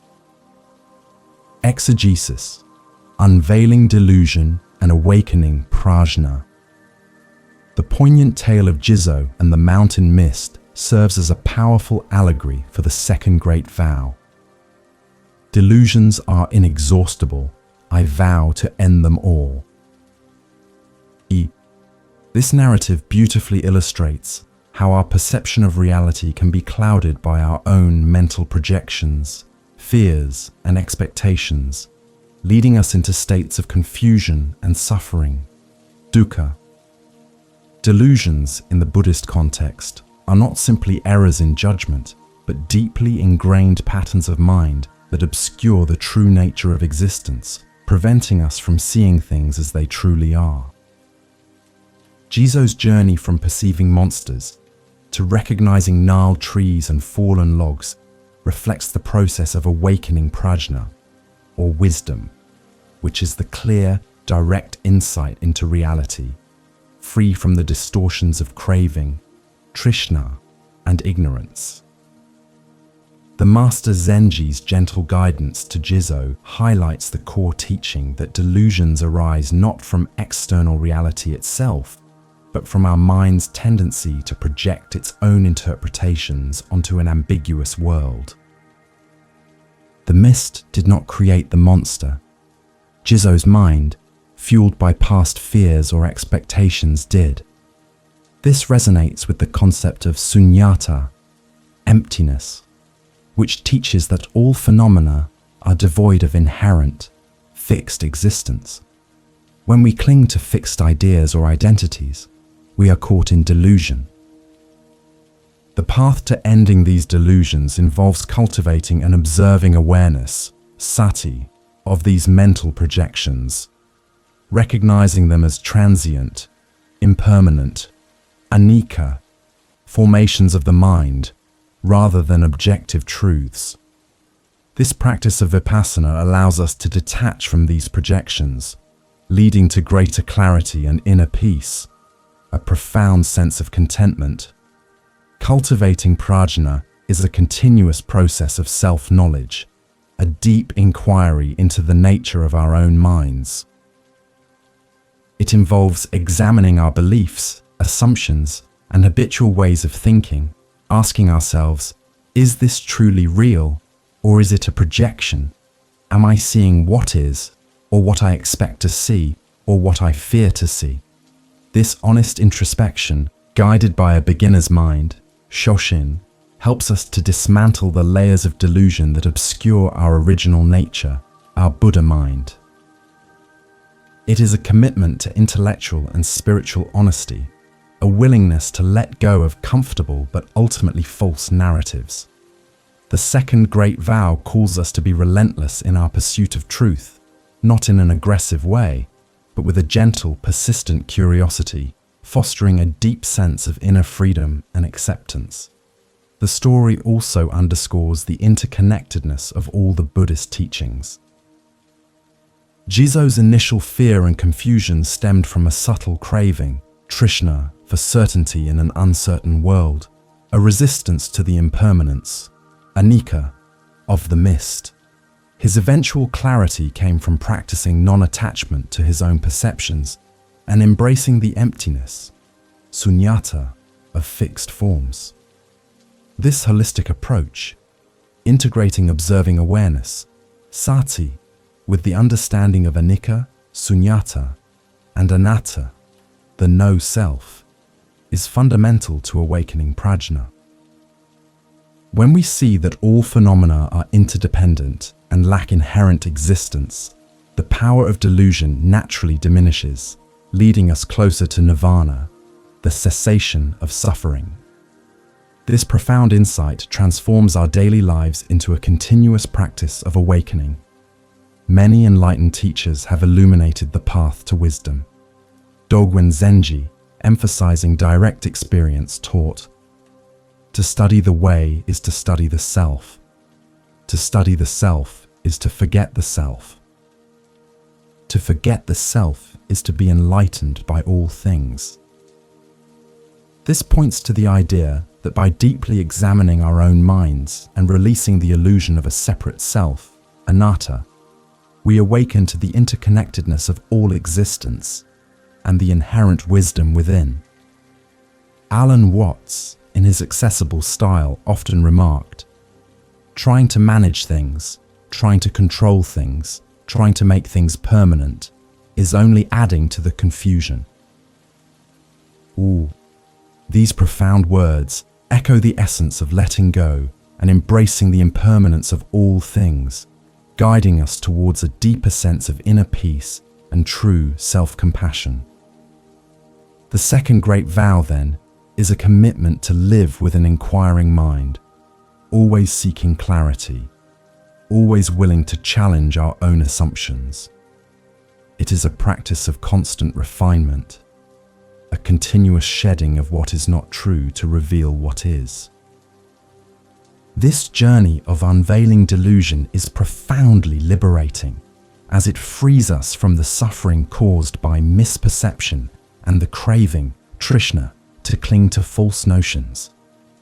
It empowers us to respond to life with greater wisdom, prajna, and discernment, making choices that are aligned with the Dharma and contribute to the well-being of ourselves and others. This commitment transforms our new year into a path of profound self-discovery and authentic living, fostering a deep sense of gratitude for the journey of awakening. By consistently practicing conscious breathing, anapanasati, and equanimous observation, vipassana, we train our minds to be more present and less reactive to the internal mists of delusion. We learn to simply witness thoughts and emotions as they arise and pass, without getting entangled in their narratives. This develops a strong foundation for concentration, samadhi, allowing the mind to become clear and stable, a perfect ground for wisdom, prajna, to flourish. The integration of sila, ethical conduct, with samadhi and prajna forms the noble eightfold path, a holistic approach to ending delusions and cultivating a life of clarity, compassion, and inner freedom, reminding us of our original nature. The second great vow is also a powerful call to cultivate intellectual humility, to embrace the beginner's mind, shoshin, in all our inquiries. It means being open to new perspectives, willing to learn from every experience, and recognizing that our understanding is always evolving. This non-attachment to fixed views is crucial for penetrating delusion. When we are firmly convinced of our own rightness, we close ourselves off to new insights. By remaining open and curious, we allow wisdom to emerge naturally, like the sun burning off the morning mist, revealing the clear sky that was always there, leading to a profound sense of contentment and sufficiency in simply being. As we reflect on the inexhaustible nature of delusions and our vow to end them all, we understand that this is a lifelong journey of profound significance. It is a commitment to live with an open, inquiring mind, constantly refining our perception and deepening our understanding of reality. This pursuit of wisdom, prajna, is an act of profound self-compassion, leading us towards a life of greater clarity, inner peace, and authentic connection with our true selves. It is a preparation for the next profound intention, the third great vow, which invites us to embrace the boundless Dharma gates. The third great vow, entering the Dharma gates.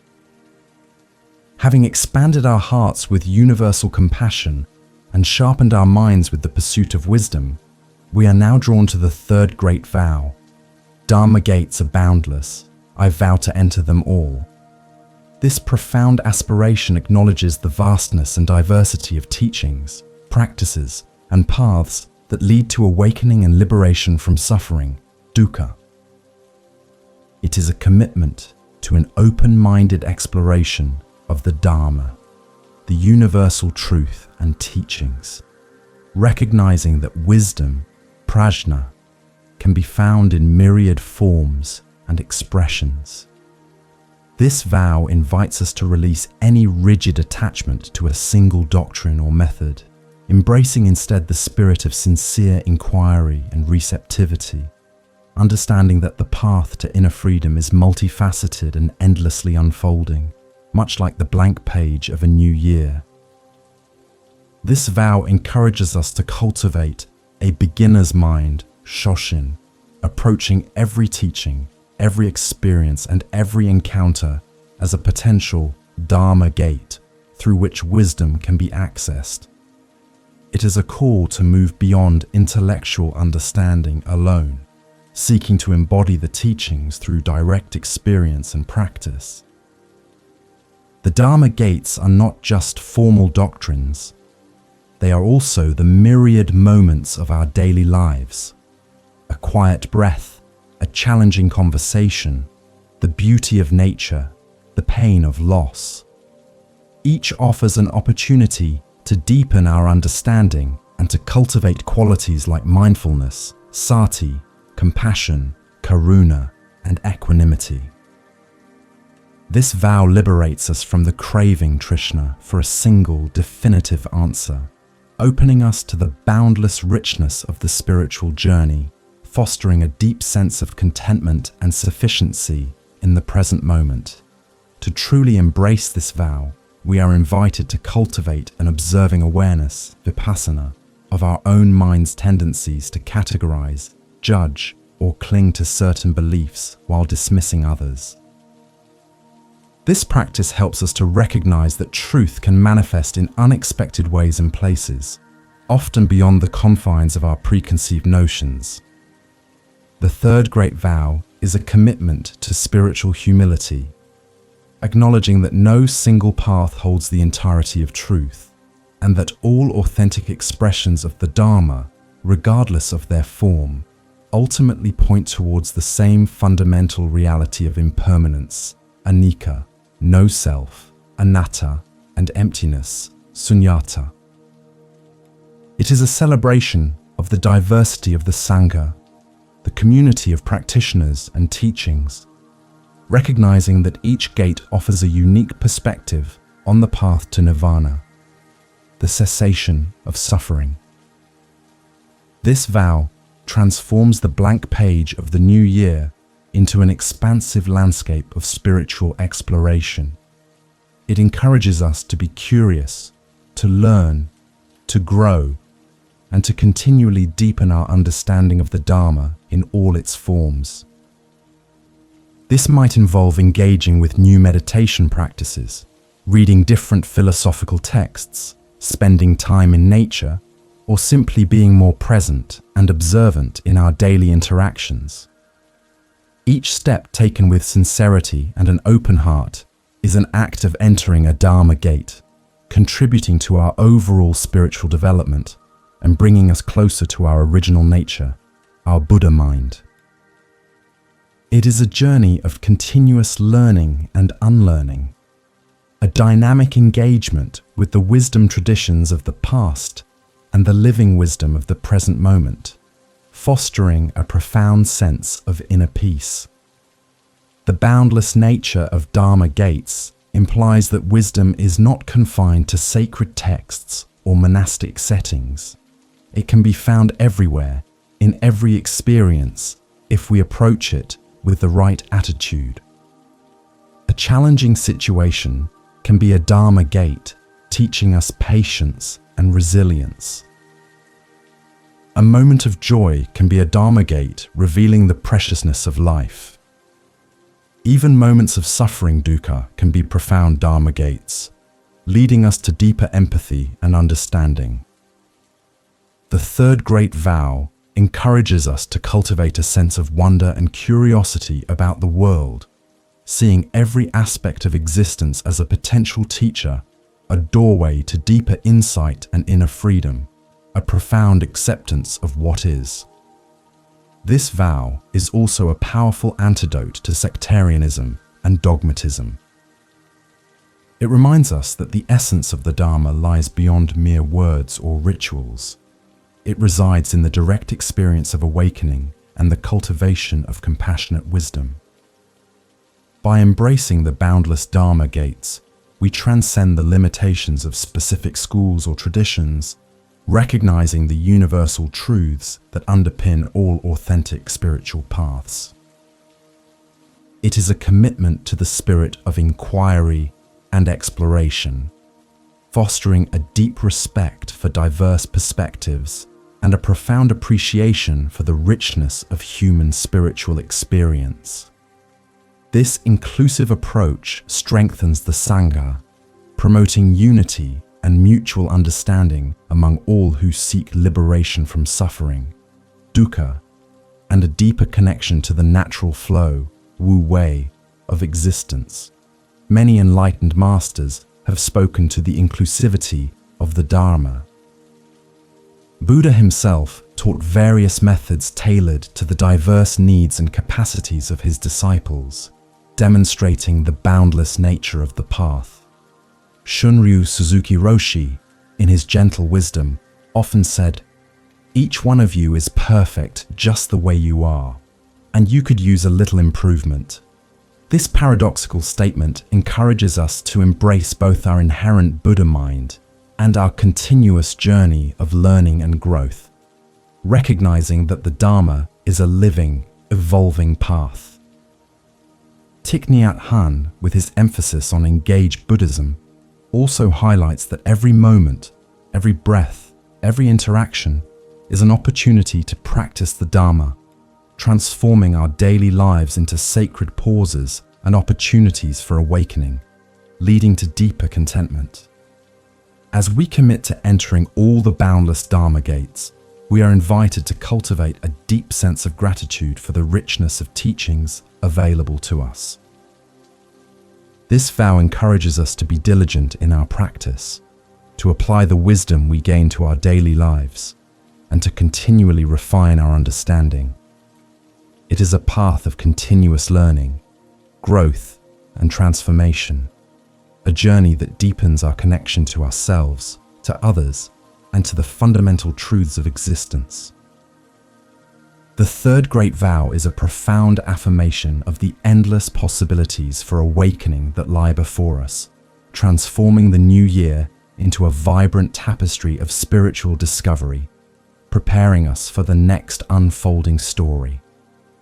Now, let us journey into a narrative that beautifully embodies this quest for knowledge and wisdom, a tale of a seeker who finds insight in unexpected places and diverse teachings amidst the quiet embrace of a sprawling forest. The Seeker in the Forest, a story of many paths. In a vast, ancient forest, where towering trees formed a cathedral ceiling of leaves and sunlight dappled through the canopy like scattered gold coins, lived a dedicated seeker named Hiroki. Hiroki had spent years studying the scrolls of his village monastery, diligently memorizing sutras and engaging in rigorous meditation practices. Yet, he often felt a subtle craving trishna for something more, a deeper, more experiential understanding of the Dharma that seemed to elude him within the confines of his familiar routine. He yearned to truly comprehend the boundless nature of the Dharma gates, to feel the wisdom, prajna, not just in his mind, but in the very core of his being, a quiet suffering, dukkha, born of his intellectual limitations. One spring morning, with the forest floor alive with the scent of damp earth and blooming wildflowers, Hiroki decided to venture deeper into the woods than ever before, seeking a new perspective. He carried no books, no specific destination in mind, only an open heart and a beginner's mind, shoshin, ready to receive whatever the forest might offer. As he walked, the sounds of his own footsteps on fallen leaves became a rhythmic meditation, a form of conscious breathing, anapanasati.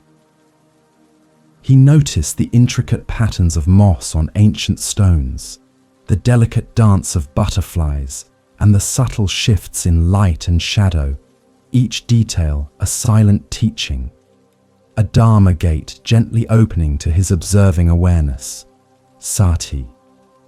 Deep within the forest, Hiroki encountered an old blind woman named Anya, sitting peacefully by a gurgling stream.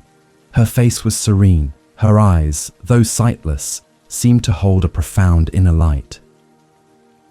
She was not a monk, nor did she speak of formal teachings, yet her presence exuded a deep wisdom.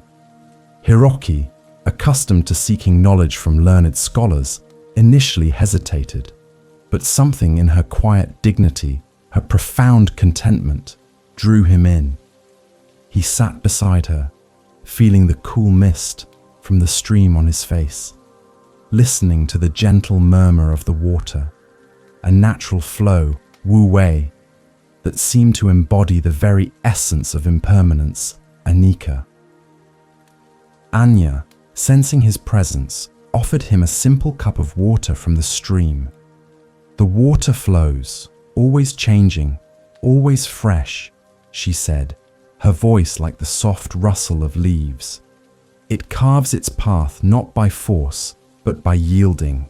Is this not a teaching?" Hiroki, accustomed to complex doctrines, was momentarily perplexed by her simplicity. But as he drank the cool, clear water, he felt a profound truth resonate within him. The wisdom of non-resistance, of letting go, of embracing the natural flow. He realized that the Dharma was not confined to intricate texts, but was alive in the very fabric of existence, in the simple act of the stream carving its path, an embodiment of sunyata. As days turned into weeks, Hiroki remained with Anya, not studying texts, but simply being present. He learned to listen to the whispers of the wind, the songs of the birds, the silent growth of the trees. Anya taught him to perceive the world not with his eyes, but with his entire being, to feel the textures of the bark, the warmth of the sun, the subtle vibrations of the earth. She showed him that every element of the forest was a Dharma gate, the resilience of the ancient oaks, the interconnectedness of the root systems, the quiet decay that nourished new life. He began to understand that wisdom, prajna, was not something to be acquired, but something to be awakened within, a recognition of his original nature. Hiroki discovered that the noble truth of suffering, dukkha, was not just a concept, but a lived experience, and that the path to its cessation, nirodha, was illuminated in countless ways around him. He saw the suffering of a withered leaf, and the peace of its letting go.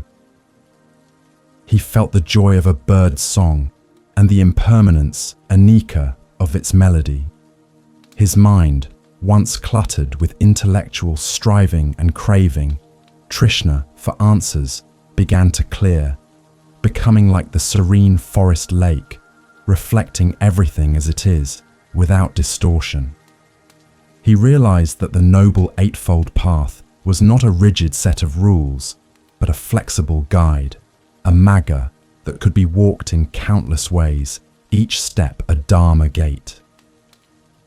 One evening, as the stars began to prickle the deepening twilight sky, Anya spoke again, her voice imbued with timeless wisdom.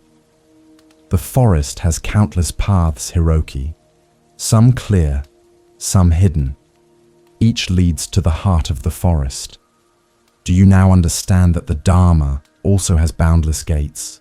Do not cling to one path, but walk with an open heart, and wisdom will reveal itself in every step, in every breath, in every encounter."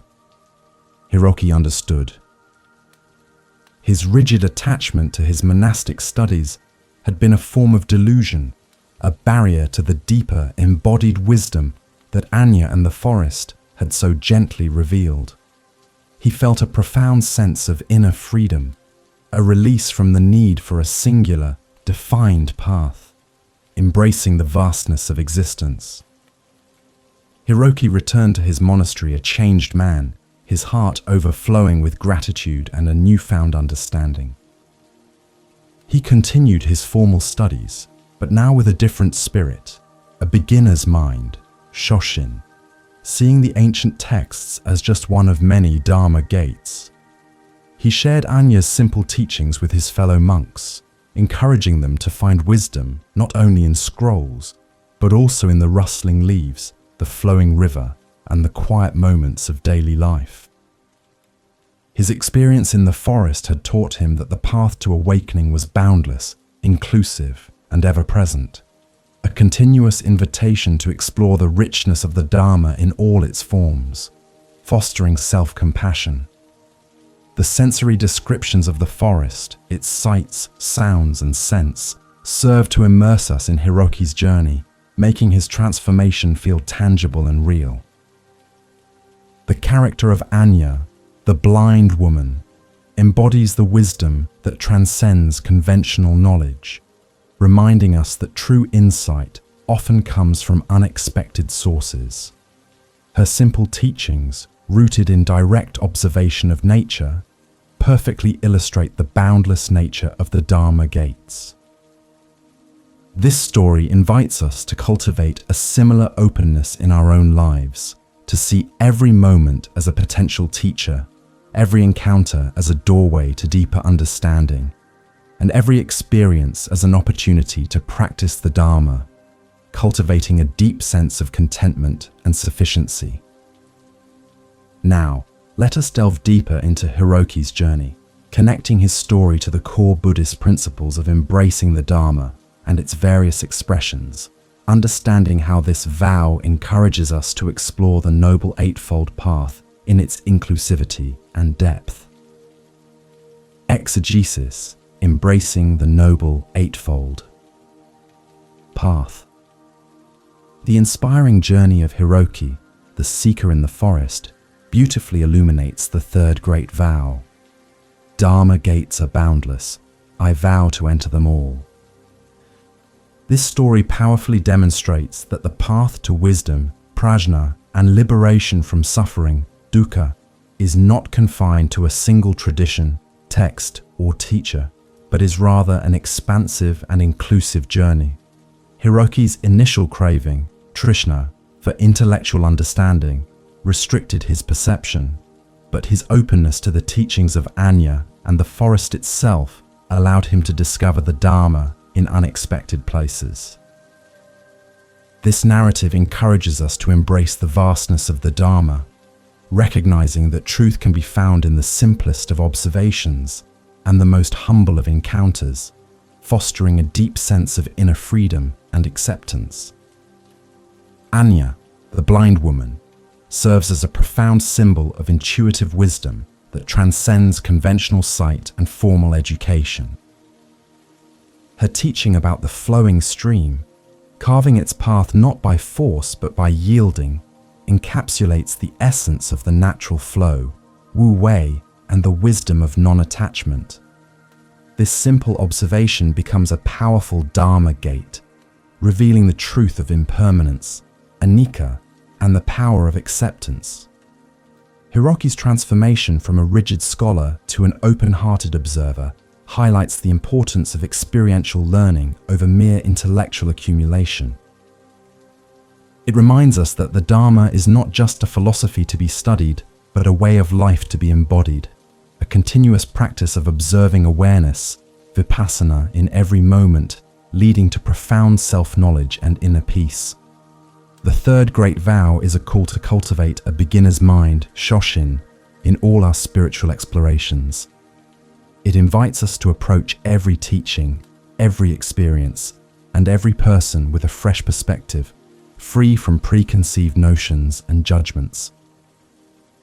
This openness allows us to perceive the wisdom inherent in diverse forms, whether it is found in ancient sutras, in the silence of nature, in the words of a wise elder, or in the challenges of daily life. By releasing our attachment to specific methods or beliefs, we create space for new insights to emerge, enriching our understanding of the Dharma and deepening our connection to our original nature, our Buddha mind. This inclusive approach fosters a deep sense of gratitude and contentment, recognizing the boundless generosity of existence. Hiroki's journey also underscores the holistic nature of the Noble Eightfold Path, Magga, which is not a linear progression, but an integrated approach to awakening. Anya's teachings, though not formally structured, touched upon right understanding, right thought, right speech, right action, right livelihood, right effort, right mindfulness, sati, and right concentration, samadhi. The flowing stream taught him right action through yielding. His observations of nature cultivated right mindfulness. His simple presence with Anya embodied right concentration. This demonstrates that the Dharma is a living path, woven into the fabric of everyday existence, and that every aspect of our lives can become a Dharma gate, an opportunity to practice and embody these profound principles, leading to the cessation of suffering, nirodha. Many enlightened masters have emphasized this expansive view of the Dharma. Buddha, while providing specific teachings, always encouraged his disciples to be a lamp unto yourselves, indicating that the ultimate source of wisdom lies within. Thich Nhat Hanh, with his gentle wisdom, beautifully articulated, "The most wonderful thing is to be alive right now. You don't have to do anything else. You just have to be here, and the whole world is a miracle." This reminds us that the simple act of full presence, sati, in the present moment is itself a profound Dharma gate, revealing the sacredness and interconnectedness of all life. Shunryu Suzuki Roshi also taught, "The most important thing is to just sit," referring to shikantaza, a practice that allows the boundless Dharma to reveal itself directly in silence, fostering a deep sense of sufficiency. Embracing the third great vow means understanding that the Dharma is not a fixed doctrine, but a dynamic, ever-unfolding truth. It invites us to be active participants in our own spiritual journey, engaging with the world with curiosity and an open heart. This commitment to continuous learning and exploration liberates us from the craving, trishna, for definitive answers and the suffering, dukkha, that arises from rigid adherence to a single path. It encourages us to cultivate equanimity, accepting the diversity of teachings and finding wisdom in unexpected places. By entering all the boundless Dharma gates, we enrich our understanding, deepen our practice, and move closer to a profound realization of our interconnectedness with all beings, fostering a deep sense of inner peace. The story highlights that the Dharma is not exclusive to monastic life. It is accessible to everyone, regardless of their circumstances. Hiroki found profound insights in the wilderness, guided by a blind woman, demonstrating that wisdom can arise from direct experience and from those who live simply and authentically. This inclusive vision of the Dharma strengthens the Sangha, the community of practitioners, by fostering mutual respect and appreciation for the diverse ways in which individuals connect with the path. It reminds us that our shared journey towards awakening is enriched by the multitude of perspectives and experiences, creating a tapestry of wisdom that is vibrant and ever-expanding, a true reflection of the Dharma's boundless nature. The third great vow, therefore, is a powerful invitation to approach the new year with an adventurous spirit, a willingness to explore new avenues of spiritual growth and understanding. It is a commitment to lifelong learning, to cultivating and observing awareness, sati, that perceives the Dharma in every moment, every challenge, and every joy. By consciously choosing to enter all the boundless Dharma gates, we transform our daily lives into a continuous practice of awakening, deepening our connection to our true selves and to the universal truths of existence. This vow empowers us to live with greater purpose, clarity, and compassion, enriching our lives and contributing to the well-being of all, cultivating a profound sense of gratitude. As we internalize the profound message of Hiroki's journey and the boundless nature of the Dharma gates, we are prepared to turn our attention to the ultimate aspiration of the Bodhisattva path, the fourth great vow, a commitment to attaining the Buddha way itself, the realization of ultimate awakening. The fourth great vow, attaining the Buddha way. Having opened our hearts to boundless compassion and our minds to inexhaustible wisdom, and having embraced the multitude of Dharma gates, we now arrive at the pinnacle of our aspirations. The fourth great vow. The Buddha way is unsurpassable. I vow to attain it. This is the ultimate commitment to awakening, to realizing our original nature, our inherent Buddha mind, and to fully embodying the enlightened state of a Buddha. It is a vow to walk the entire path to its ultimate completion, to penetrate the deepest truths of existence, and to experience nirvana, the cessation of all suffering, dukkha, not just for ourselves, but for the benefit of all sentient beings. This aspiration transcends personal gain, rooted in a profound sense of interconnectedness and universal responsibility.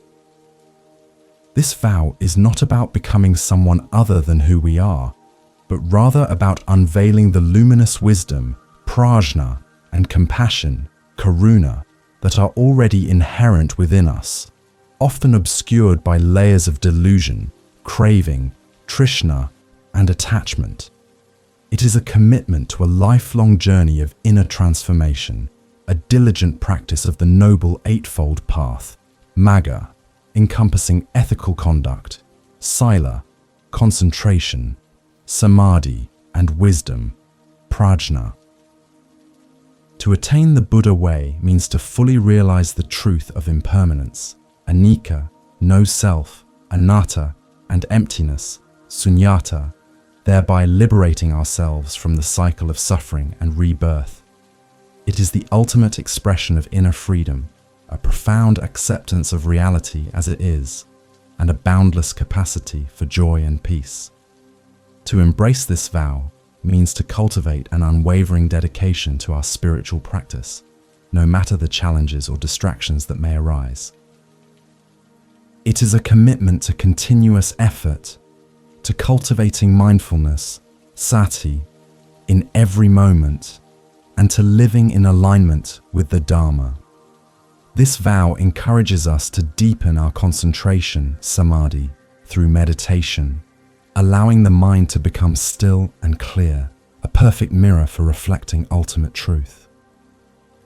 It is a path of profound self-knowledge and self-compassion, recognizing that the journey to awakening is a gradual unfolding, requiring patience, perseverance, and a deep trust in our inherent potential, our Buddha mind, which is always present, always luminous, always accessible.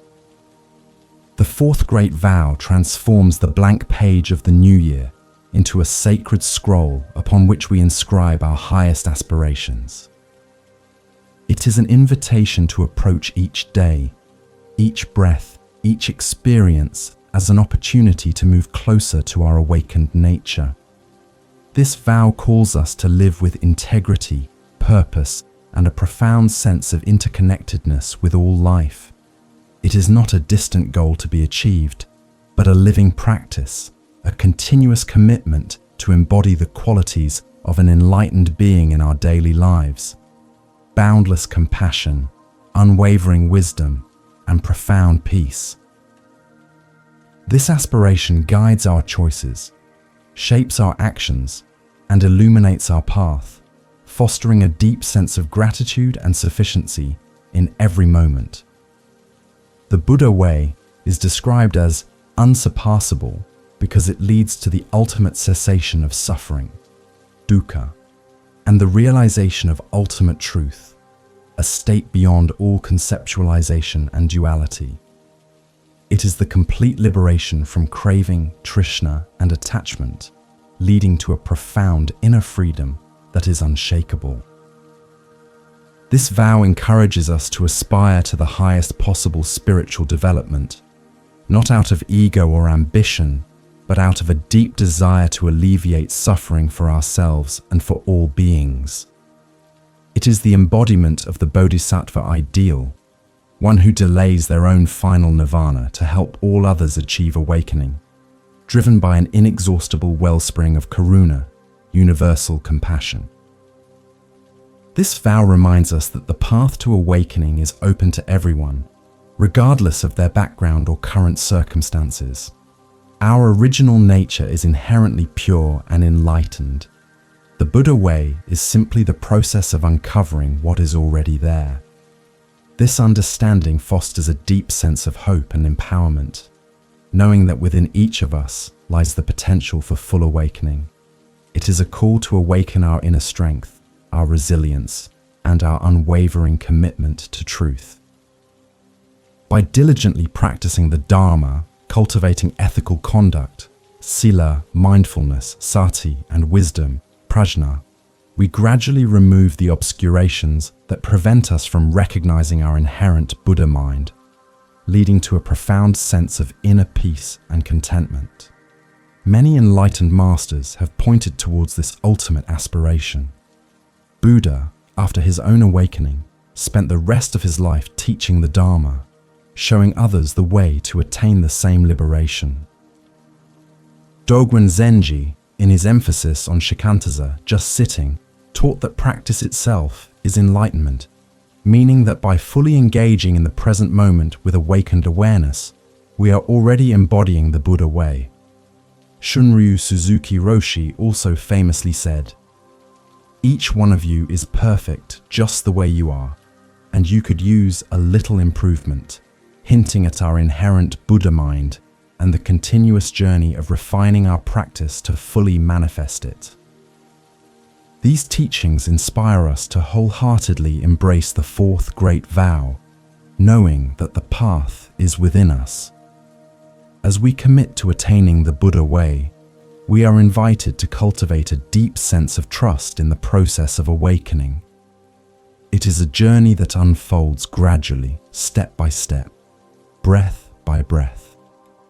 This vow encourages us to be patient with ourselves, to practice self-compassion, and to celebrate every small moment of clarity, every act of kindness, every deepening of understanding.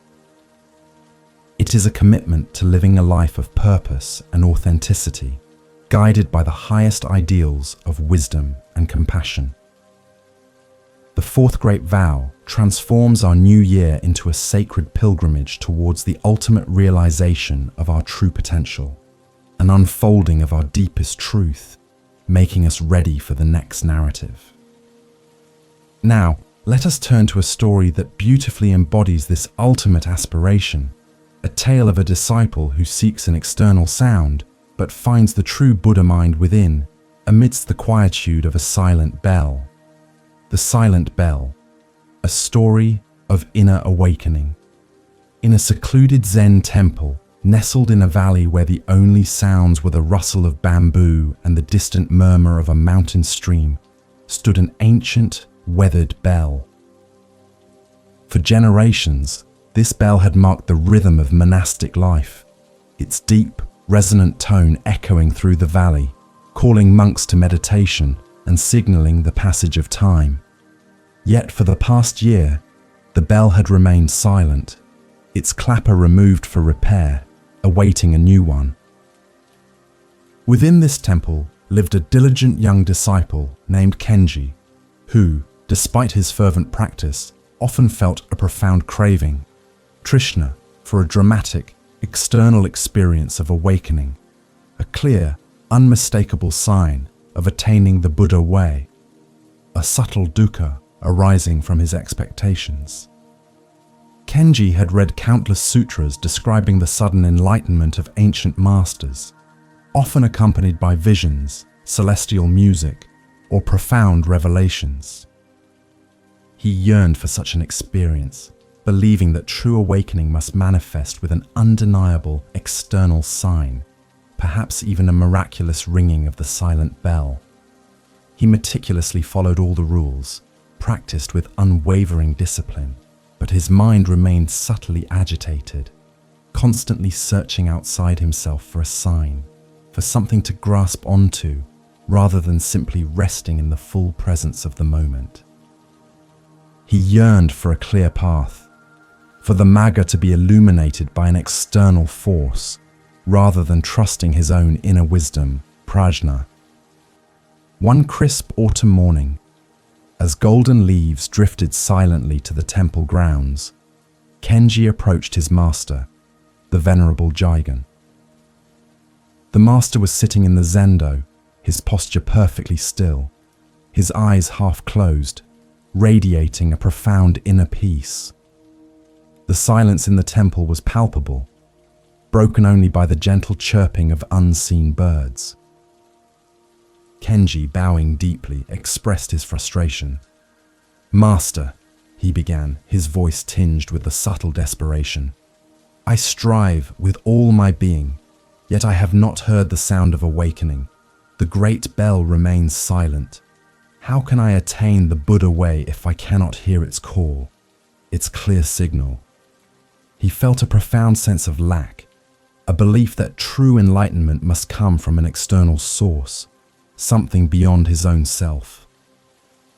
Master Jigen opened his eyes, their gaze soft yet piercing, like sunlight reflecting on still water. He looked at Kenji with deep compassion, karuna. "Kenji," the master's voice was a quiet murmur, like the rustle of silk. "You seek the sound of awakening outside yourself, but the Buddha way is not found in external bells, however grand their ringing. The great bell has always resonated within you. Its true clapper is your own awakened awareness, your original nature. You are waiting for an external sound to tell you what your own heart already knows.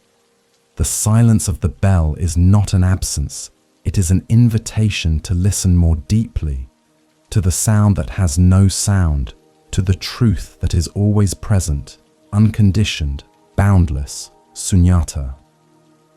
Kenji was puzzled.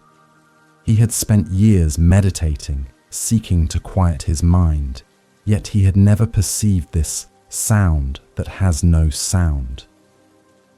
He had always believed that awakening was a destination, a profound experience that would dramatically alter his perception, a sudden external event.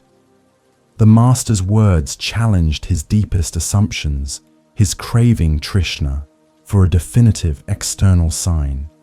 Jigen then gently instructed Kenji, "Return to your cushion. Do not seek to hear the bell. Do not seek to awaken. Simply sit. Be present with the silence. Allow your mind to become like the still, clear autumn sky. When you cease seeking, the sound will reveal itself, not as an echo, but as the very essence of your being, your inherent Buddha mind, free from all striving and attachment." Kenji returned to the zendo, his mind swirling with the master's enigmatic words. He sat in shikantaza, just sitting for hours, his body still, his breath soft. Initially, his mind continued its restless search, craving for the elusive sound. But slowly, as he diligently practiced observing awareness, sati, of his thoughts and sensations, allowing them to arise and pass without attachment, a profound shift began to occur. He stopped trying to hear anything. He stopped waiting for a sign. He simply rested in the profound, pervasive silence, a silence that was not empty, but full, vibrant, and alive. a profound emptiness, sunyata, that held all potential. In that deep, unconditioned silence, Kenji began to perceive something entirely new, yet utterly familiar. It was not a sound in the conventional sense, not a vibration in the air, but a resonance within his own being, a profound clarity, a boundless peace that permeated his entire existence. He realized that the sound of awakening was not something to be heard with his ears, but something to be experienced with his entire being, the pure, unconditioned awareness of his original nature, his inherent Buddha mind.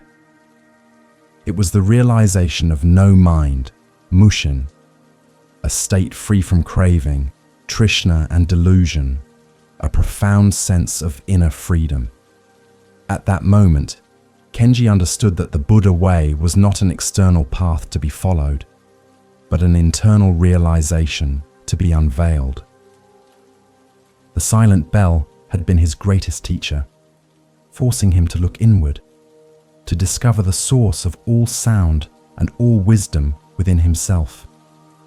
He realized that the craving for an external sign had been a form of delusion, a barrier to his own awakening.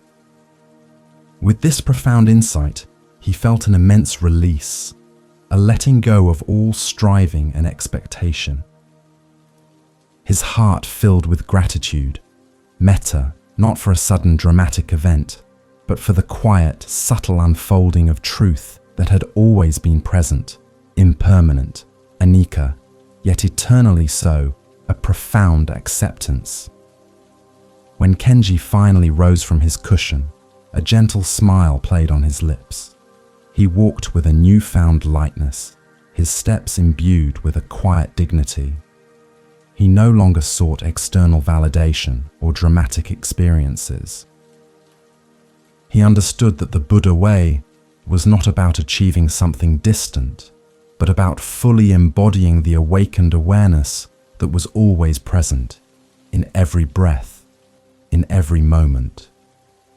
The silent bell continued its quiet vigil, but for Kenji, its message now resonated more powerfully than any outward sound, a constant reminder of the profound inner awakening that had transformed his perception, cultivating a deep sense of sufficiency. This story of Kenji and the silent bell beautifully embodies the fourth great vow. The Buddha way is unsurpassable. I vow to attain it. It illustrates that true awakening, nirvana, is not an external event or a dramatic revelation, but a profound internal realization of our inherent Buddha mind, our original nature. Kenji's journey from seeking an external sound to discovering the sound that has no sound within himself reflects the ultimate path of liberation, the cessation of craving, trishna, and the unveiling of wisdom, prajna, through dedicated practice and a deep trust in the inherent clarity of our own being. This narrative inspires us to look inward, to trust our own experience, and to recognize that the ultimate truth is always accessible, always present, always within us. A profound sense of gratitude, exegesis, realizing nirvana and original nature. The profound story of Kenji and the silent bell offers a deeply resonant exegesis of the fourth great vow. The Buddha way is unsurpassable. I vow to attain it. This narrative masterfully illustrates that the attainment of the Buddha way, leading to nirvana, is not an external achievement or a dramatic external event, but rather a profound internal realization of our original nature, our inherent Buddha mind. Kenji's initial craving, trishna, for a palpable external sign of awakening, like the ringing of the ancient bell, represented a common delusion, a misunderstanding that true liberation comes from outside ourselves. His master Jigen's wisdom guided him to look inward, to the sound that has no sound, revealing that the path to awakening lies in the direct experience of our own unconditioned awareness, free from all striving and attachment. Nirvana, often misunderstood as a distant paradise or an annihilation of self, is, in the Buddhist tradition, the cessation of suffering, dukkha, which arises from craving, trishna, and ignorance. It is the liberation from the cycle of attachment and dissatisfaction, a state of profound inner peace, clarity, and boundless freedom. Kenji's realization in the silent zendo was precisely this: a moment of profound letting go of his craving for an external sign, allowing him to experience the inherent spaciousness and clarity of his own mind, a state of no mind, mushin. This is the realization of sunyata, emptiness, not as a void, but as the boundless potential of all phenomena, devoid of inherent, fixed existence, including a fixed self, anatta.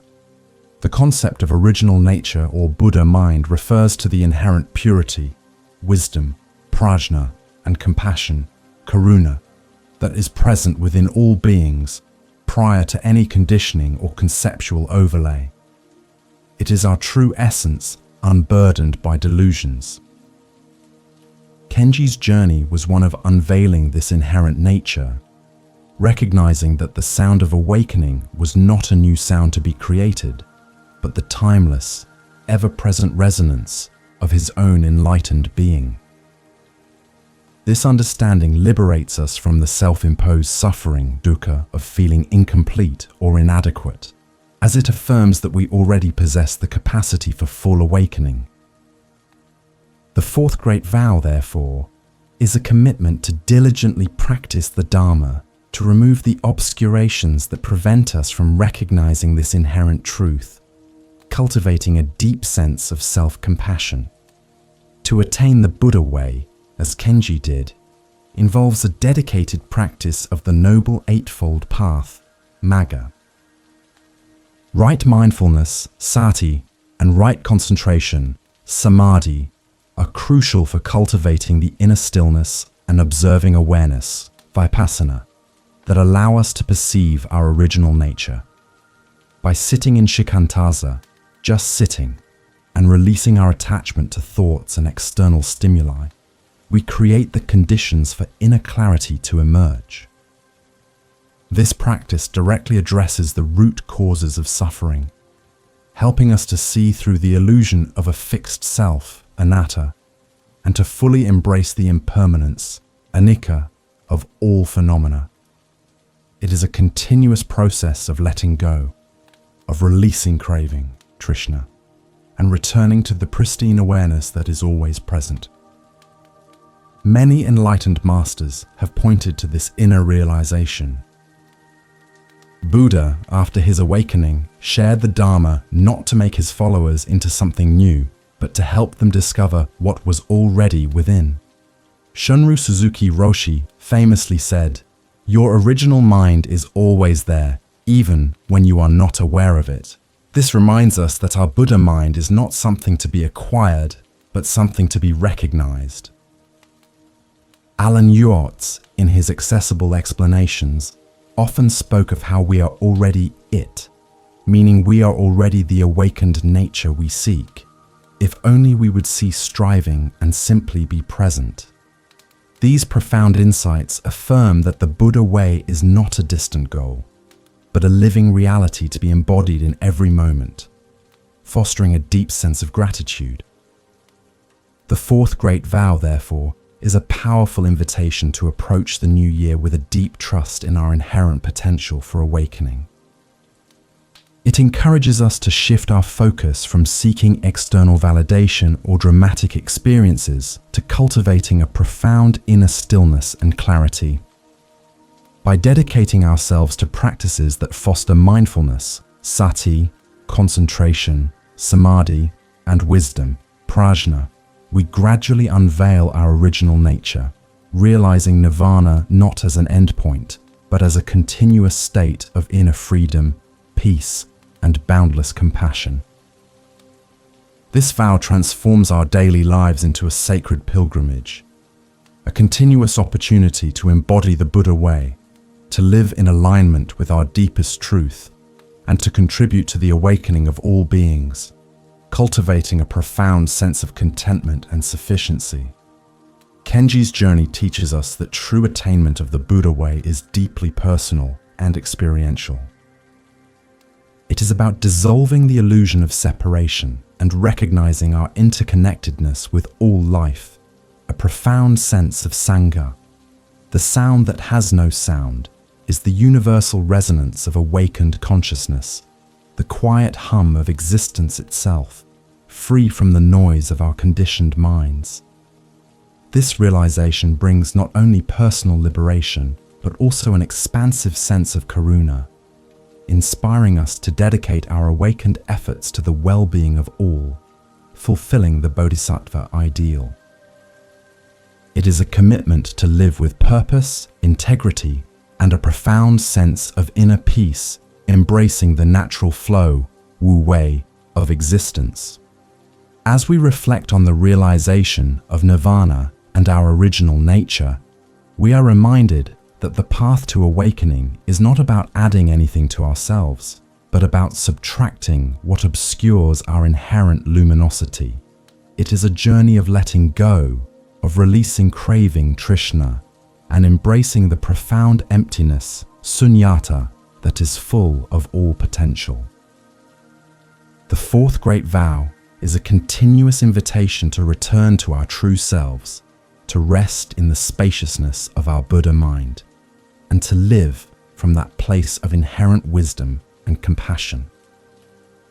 This profound commitment guides us towards a life of authentic presence, purpose, and inner freedom, preparing us to integrate these vows into our daily lives.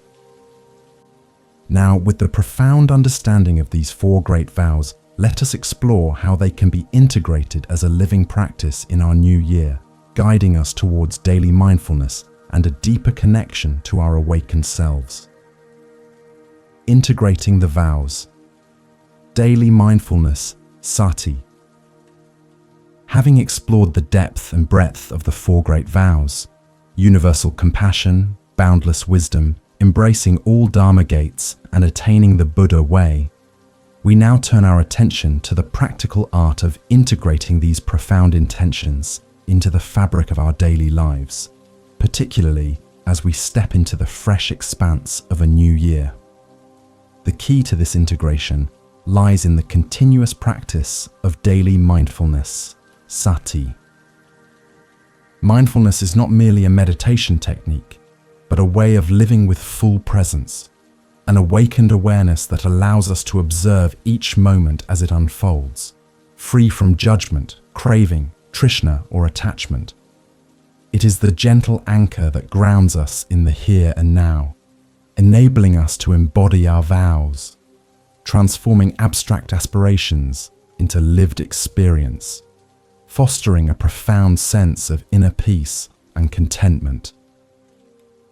Daily mindfulness means bringing a quality of awakened attention to every aspect of our existence, from the simplest acts like drinking a cup of tea or walking down a path, to more complex interactions and challenges. When we practice conscious breathing, anapanasati, we are not just inhaling and exhaling, we are fully present with the sensation of breath, allowing it to ground us in the impermanence, anicca, of each moment. This sustained observing awareness, vipassana, helps us to notice when our minds wander into delusion, dukkha, or become entangled in past regrets or future anxieties. By gently returning our attention to the present, we cultivate a spaciousness within, creating fertile ground for wisdom, prajna, and compassion, karuna, to naturally arise, aligning us with our original nature, our Buddha mind. The first great vow. Beings are numberless. I vow to save them all becomes a living practice through mindful interactions. When we encounter others, mindfulness allows us to truly listen, to see their inherent worth, and to respond with metta, loving kindness, and karuna, active compassion, rather than with reactivity or judgment. It reminds us of our interconnectedness, sunyata, and the shared desire for happiness and freedom from suffering. This daily cultivation of compassion, even in small gestures, transforms our relationships and contributes to the collective well-being of the Sangha, embodying the Bodhisattva ideal. It is a conscious choice to extend kindness, to offer presence, and to alleviate suffering wherever we can, fostering a deep sense of gratitude for the opportunity to serve. The second great vow. Delusions are inexhaustible. I vow to end them all, is integrated through mindful inquiry and self-observation. Mindfulness helps us to witness our own mental patterns, to recognize when we are caught in old narratives, false beliefs, or unhelpful projections. By observing these delusions with equanimity, without identifying with them, we begin to loosen their grip. This practice of clear seeing, fueled by prajna, allows us to question our assumptions and to cultivate a beginner's mind, shoshin, approaching each experience with freshness and curiosity. It is a continuous process of unveiling truth, of shedding what is not real to reveal the pristine clarity of our inherent wisdom, leading to profound self-knowledge and inner freedom. The third great vow, Dharma gates are boundless, I vow to enter them all, finds its expression in our mindful approach to learning and growth. With sati, we recognize that every moment, every challenge, every encounter can be a Dharma gate, an opportunity for insight and understanding. A difficult conversation can teach us patience. A moment of beauty in nature can reveal the interconnectedness of all life. By approaching life with an open heart and a receptive mind, we discover wisdom in unexpected places, embracing the richness and diversity of the Dharma. This daily practice of openness and curiosity transforms our ordinary experiences into sacred pauses, opportunities for deepening our connection to the universal truths of existence, cultivating a deep sense of sufficiency. Finally, the fourth great vow, the Buddha way is unsurpassable, I vow to attain it, is embodied through the consistent practice of mindfulness itself. By diligently returning to the present moment, cultivating concentration, samadhi, and observing awareness, vipassana, we are actively walking the noble eightfold path, magga. Each mindful breath, each moment of non-attachment, each act of compassion brings us closer to realizing our original nature, our inherent Buddha mind. The Buddha way is not a distant destination, but a living reality to be embodied here and now.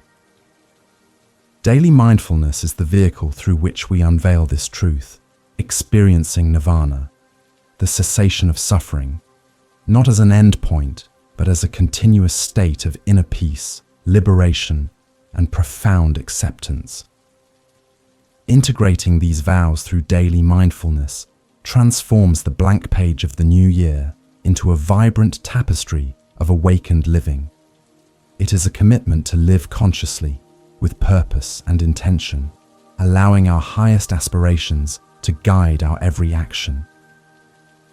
This practice fosters a deep sense of gratitude for the preciousness of each moment and the opportunity to grow.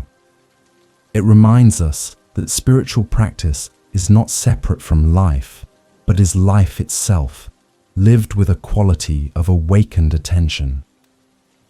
By cultivating sati, we create a sanctuary within ourselves, a space where compassion, wisdom, and peace can flourish, benefiting ourselves and all beings, embracing the natural flow, wu wei, of existence. This journey of integration is not about perfection, but about presence. There will be moments when our minds wander, when we forget our vows, when we get caught in old patterns of craving or delusion. This is perfectly normal.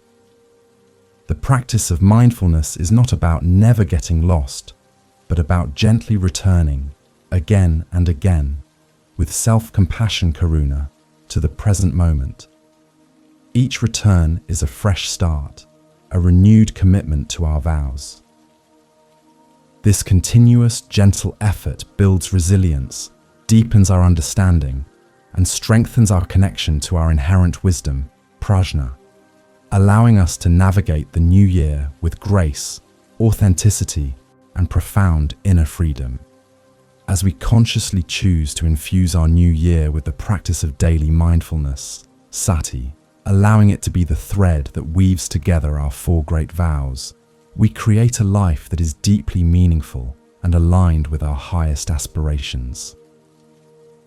This integration is a testament to our commitment to awakening, to living with an open heart and a clear mind.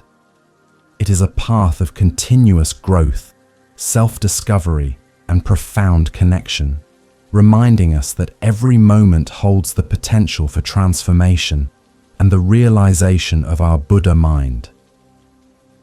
Now, as we deepen our understanding of integrating these vows, let us return to the concept of the blank page, embracing a beginner's mind, shoshin, for a new year, approaching each moment with freshness and boundless possibility. The beginner's mind, shoshin, for a new year. As we reflect on the integration of the four great vows through daily mindfulness, we are naturally drawn back to the pristine metaphor of the blank page and how to approach it with a beginner's mind, shoshin, for the new year. Shoshin is a core Zen concept that encourages us to approach every situation, every moment, and every experience with the openness, eagerness, and lack of preconceptions that a beginner possesses, even if we are experts. It is about shedding the accumulated dust of past experiences, expectations, and fixed ideas, and meeting life as if for the very first time. This fresh perspective is profoundly liberating, for it allows us to see new possibilities, to learn anew, and to engage with life with boundless curiosity and wonder, free from the suffering, dukkha, caused by rigid views or the craving, trishna, for certainty. Embracing shoshin for a new year means consciously letting go of the narratives and outcomes of the past year. It is an act of non-attachment, releasing the weight of triumphs and failures, joys and sorrows, and stepping into the present moment with a spirit of renewal. When we approach the new year with a beginner's mind, we are not burdened by what should be or what has been.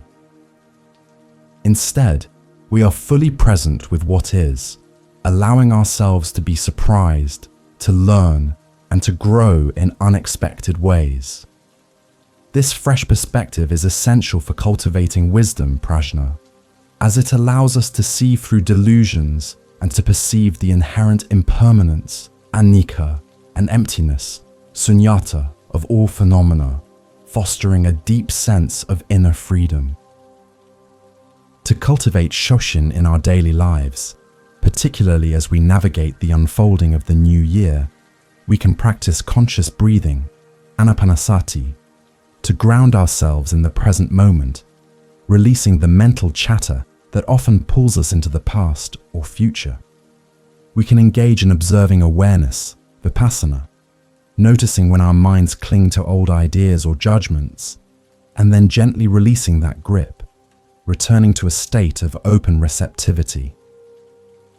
This practice helps us to dismantle the illusion of a fixed self, anatta, and to recognize that we, too, are constantly changing, always capable of a fresh start.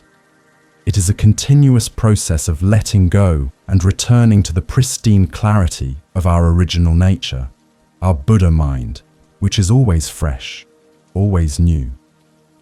The beginner's mind is a powerful antidote to cynicism, boredom and complacency. It reawakens our sense of wonder and curiosity, transforming ordinary moments into extraordinary opportunities for insight and growth. When we approach a task with Shoshin, we are fully engaged, bringing our complete attention to it, discovering nuances and possibilities that might have been overlooked by an expert mind. This full presence sati enriches our experiences, deepens our learning, and fosters a profound sense of gratitude and contentment for the simple act of being alive, here and now. It is a conscious choice to live with an open heart and a receptive spirit, embracing the boundless Dharma gates that present themselves in every moment. Consider the profound impact of approaching our relationships, our work, and our personal growth with a beginner's mind in the new year.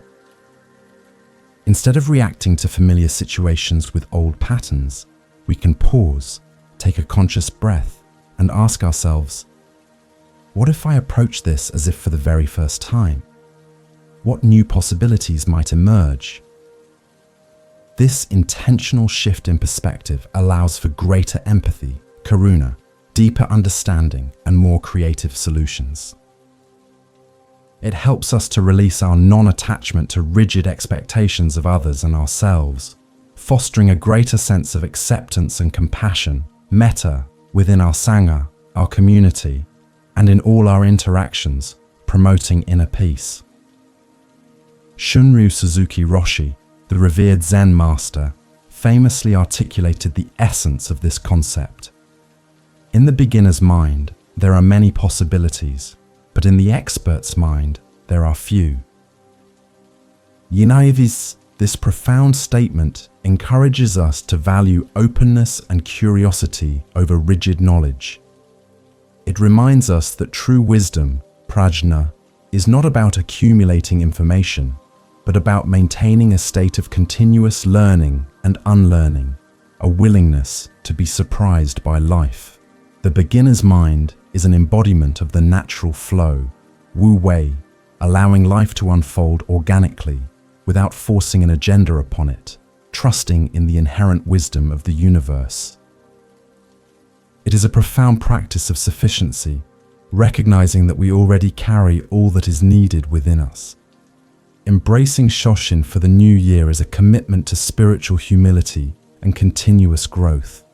It means being willing to make mistakes, to learn from them, and to begin again with fresh enthusiasm, unburdened by past failures. It is a recognition that the path to awakening, the Buddha way, is an ongoing journey, not a destination, and that every moment offers a fresh opportunity to walk it with integrity and presence.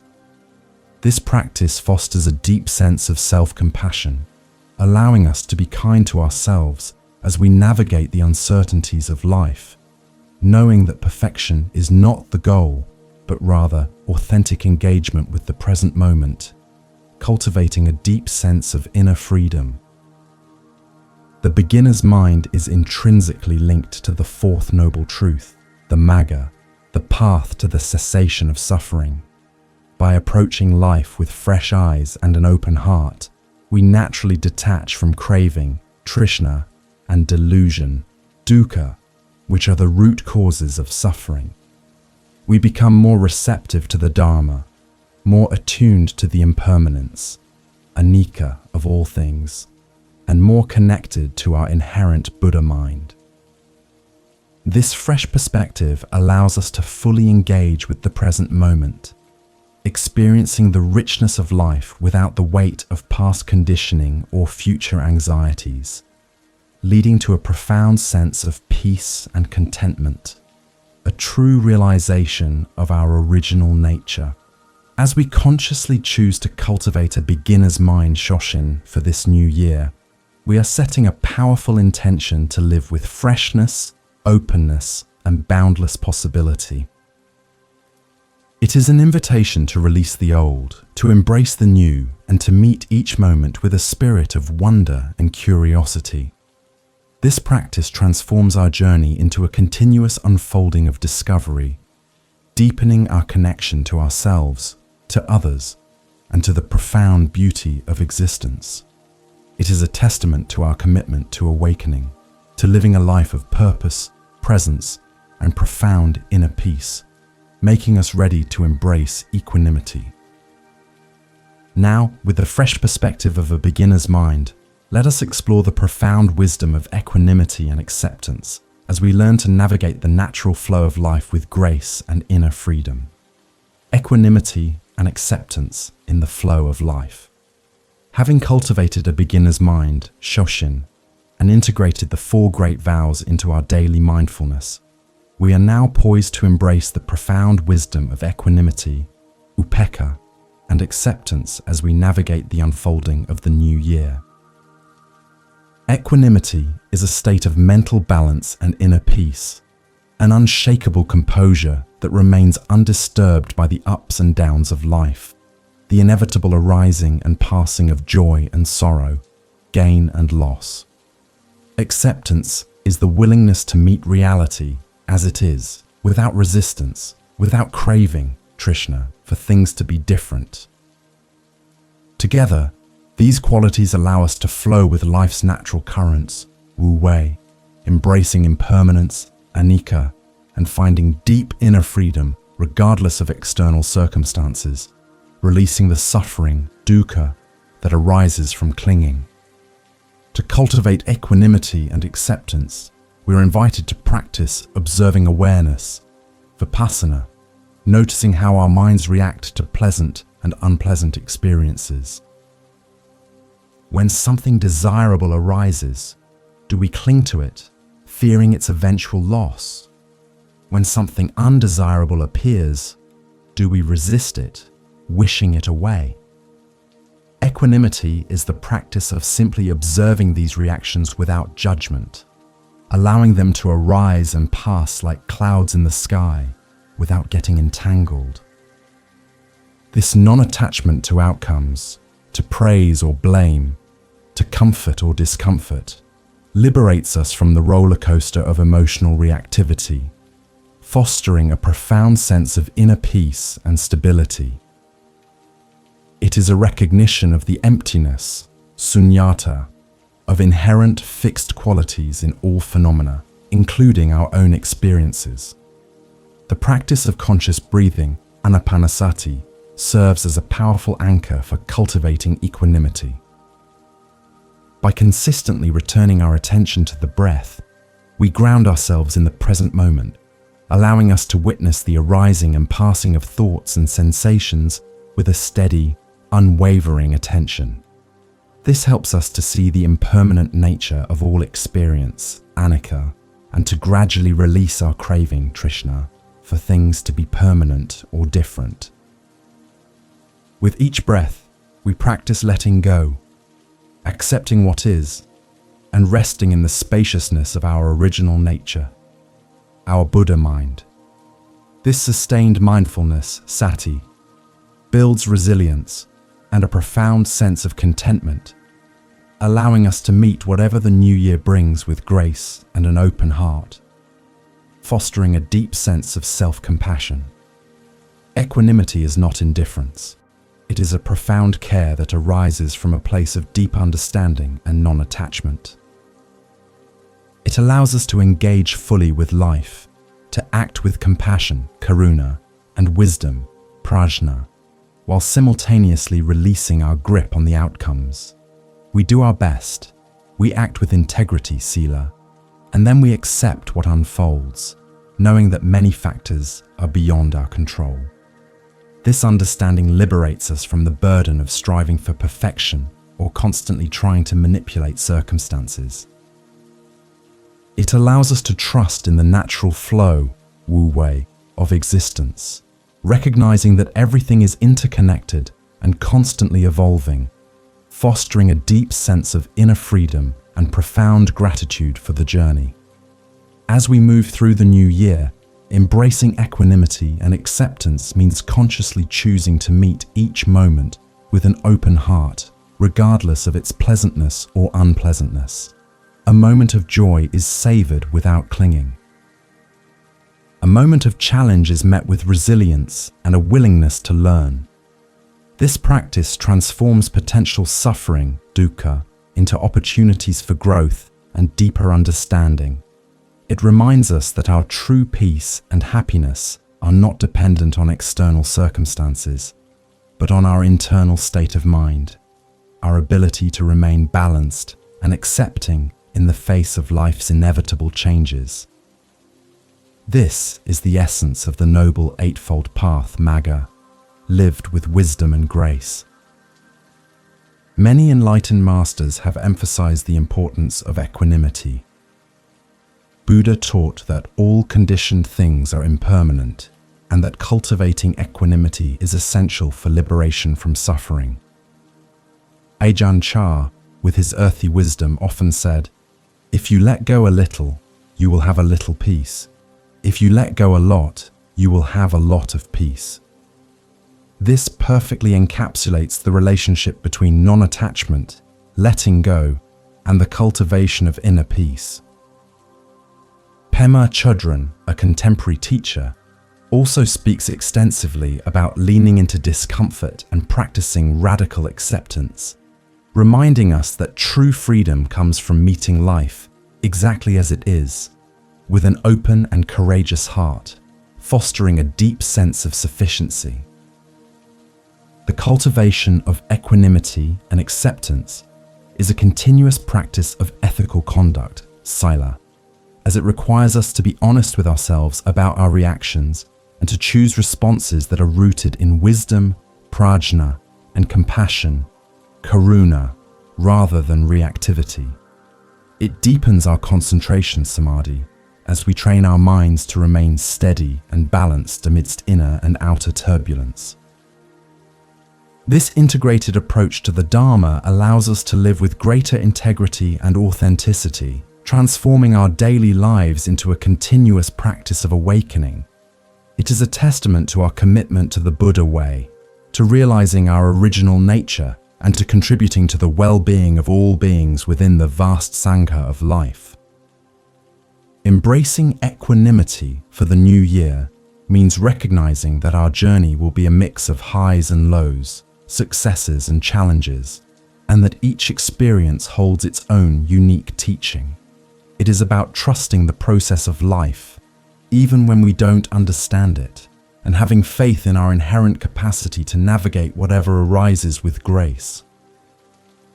This profound acceptance liberates us from the burden of constantly trying to control life, allowing us to relax into the natural flow wu-wei of existence. It is a powerful act of self-compassion, leading to a deep sense of inner freedom, gratitude, and a profound realization that we are always enough, just as we are, in this very moment. As we integrate equanimity and acceptance into our daily lives, particularly in this new year, we strengthen our foundation for peace and well-being. This practice allows us to release the craving, trishna, for things to be perfect or unchanging, and to embrace the dynamic, impermanent, anicca, nature of reality with an open heart. It is a continuous invitation to let go, to trust, and to simply be present with whatever arises, knowing that true contentment and inner freedom are found not in external circumstances, but in our internal state of balance and acceptance. This prepares us for a gentle re-entry into the present moment and deep rest.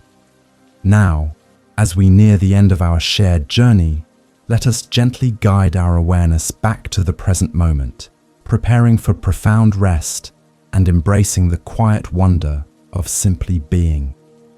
Rest, renewal, and the unfolding path. As our meditative journey together gently draws to a close, allow your awareness to slowly re-enter the quiet sanctuary of your own body, feeling the gentle rise and fall of your breath. There is nothing more you need to do, nowhere else you need to be. You are here in this moment, in this space, and that is profoundly sufficient. Allow the wisdom of the Four Great Vows, the insights of impermanence, anicca, detachment, and the boundless dharma to settle softly within your heart, like gentle snowflakes landing on still water. Release any lingering thoughts or efforts, and simply rest in the spaciousness of this present moment, embracing the deep inner peace that resides within you, always available, always fresh. As you prepare for a night of deep, restorative sleep, remember the blank page of the new year, awaiting your gentle presence, unburdened by past narratives. You carry within you the inherent wisdom, prajna, and boundless compassion, karuna, of your original nature, your Buddha mind. There is no need to strive, no need to force. Simply allow yourself to be, to breathe, and to trust in the natural flow, wu-wei, of life. This quiet acceptance, this profound equanimity, upekkha, is your natural state, a wellspring of inner freedom that is always accessible. The path of awakening is a continuous unfolding, a gentle dance with each moment, and your simple presence is enough, a profound act of sufficiency. Let your body soften, releasing any tension you may still hold. Feel the comfort of your resting place, the gentle support beneath you. As you drift towards sleep, imagine yourself as a leaf gently carried on a calm stream, effortlessly moving towards quiet repose. You have journeyed through stories of wisdom and compassion. You have touched upon the profound truths of the Dharma, and now it is time for deep rest. This rest is not an ending, but a renewal, a sacred pause that replenishes your spirit and prepares you for the fresh possibilities of a new day, a new chapter on your unfolding path. You are inherently worthy of this peace, this profound rest, this quiet wonder of simply being. There is a profound beauty in the simple act of letting go and allowing sleep to embrace you. It is a moment of ultimate non-attachment, a release from the craving, trishna, of the waking world. As you surrender to the stillness, know that you are safe, you are cared for, and you are deeply connected to the vast, interconnected web of life, the Sangha. This space will always be here for you, a haven of calm and contemplation, whenever you need to return, whenever your heart seeks solace, wisdom, or a moment of profound inner peace. May your sleep be deep, your dreams be gentle, and your awakening be filled with the quiet joy of a fresh start, a renewed sense of purpose. If these words have resonated with something deep within you, if this space has offered you a moment of peace and reflection, consider subscribing to keep this sanctuary readily accessible. It is your haven, a place to return to whenever you need to reconnect with your inner wisdom and calm. May you rest deeply, may you awaken refreshed, and may your new year unfold with grace, compassion, and boundless inner peace. Good night.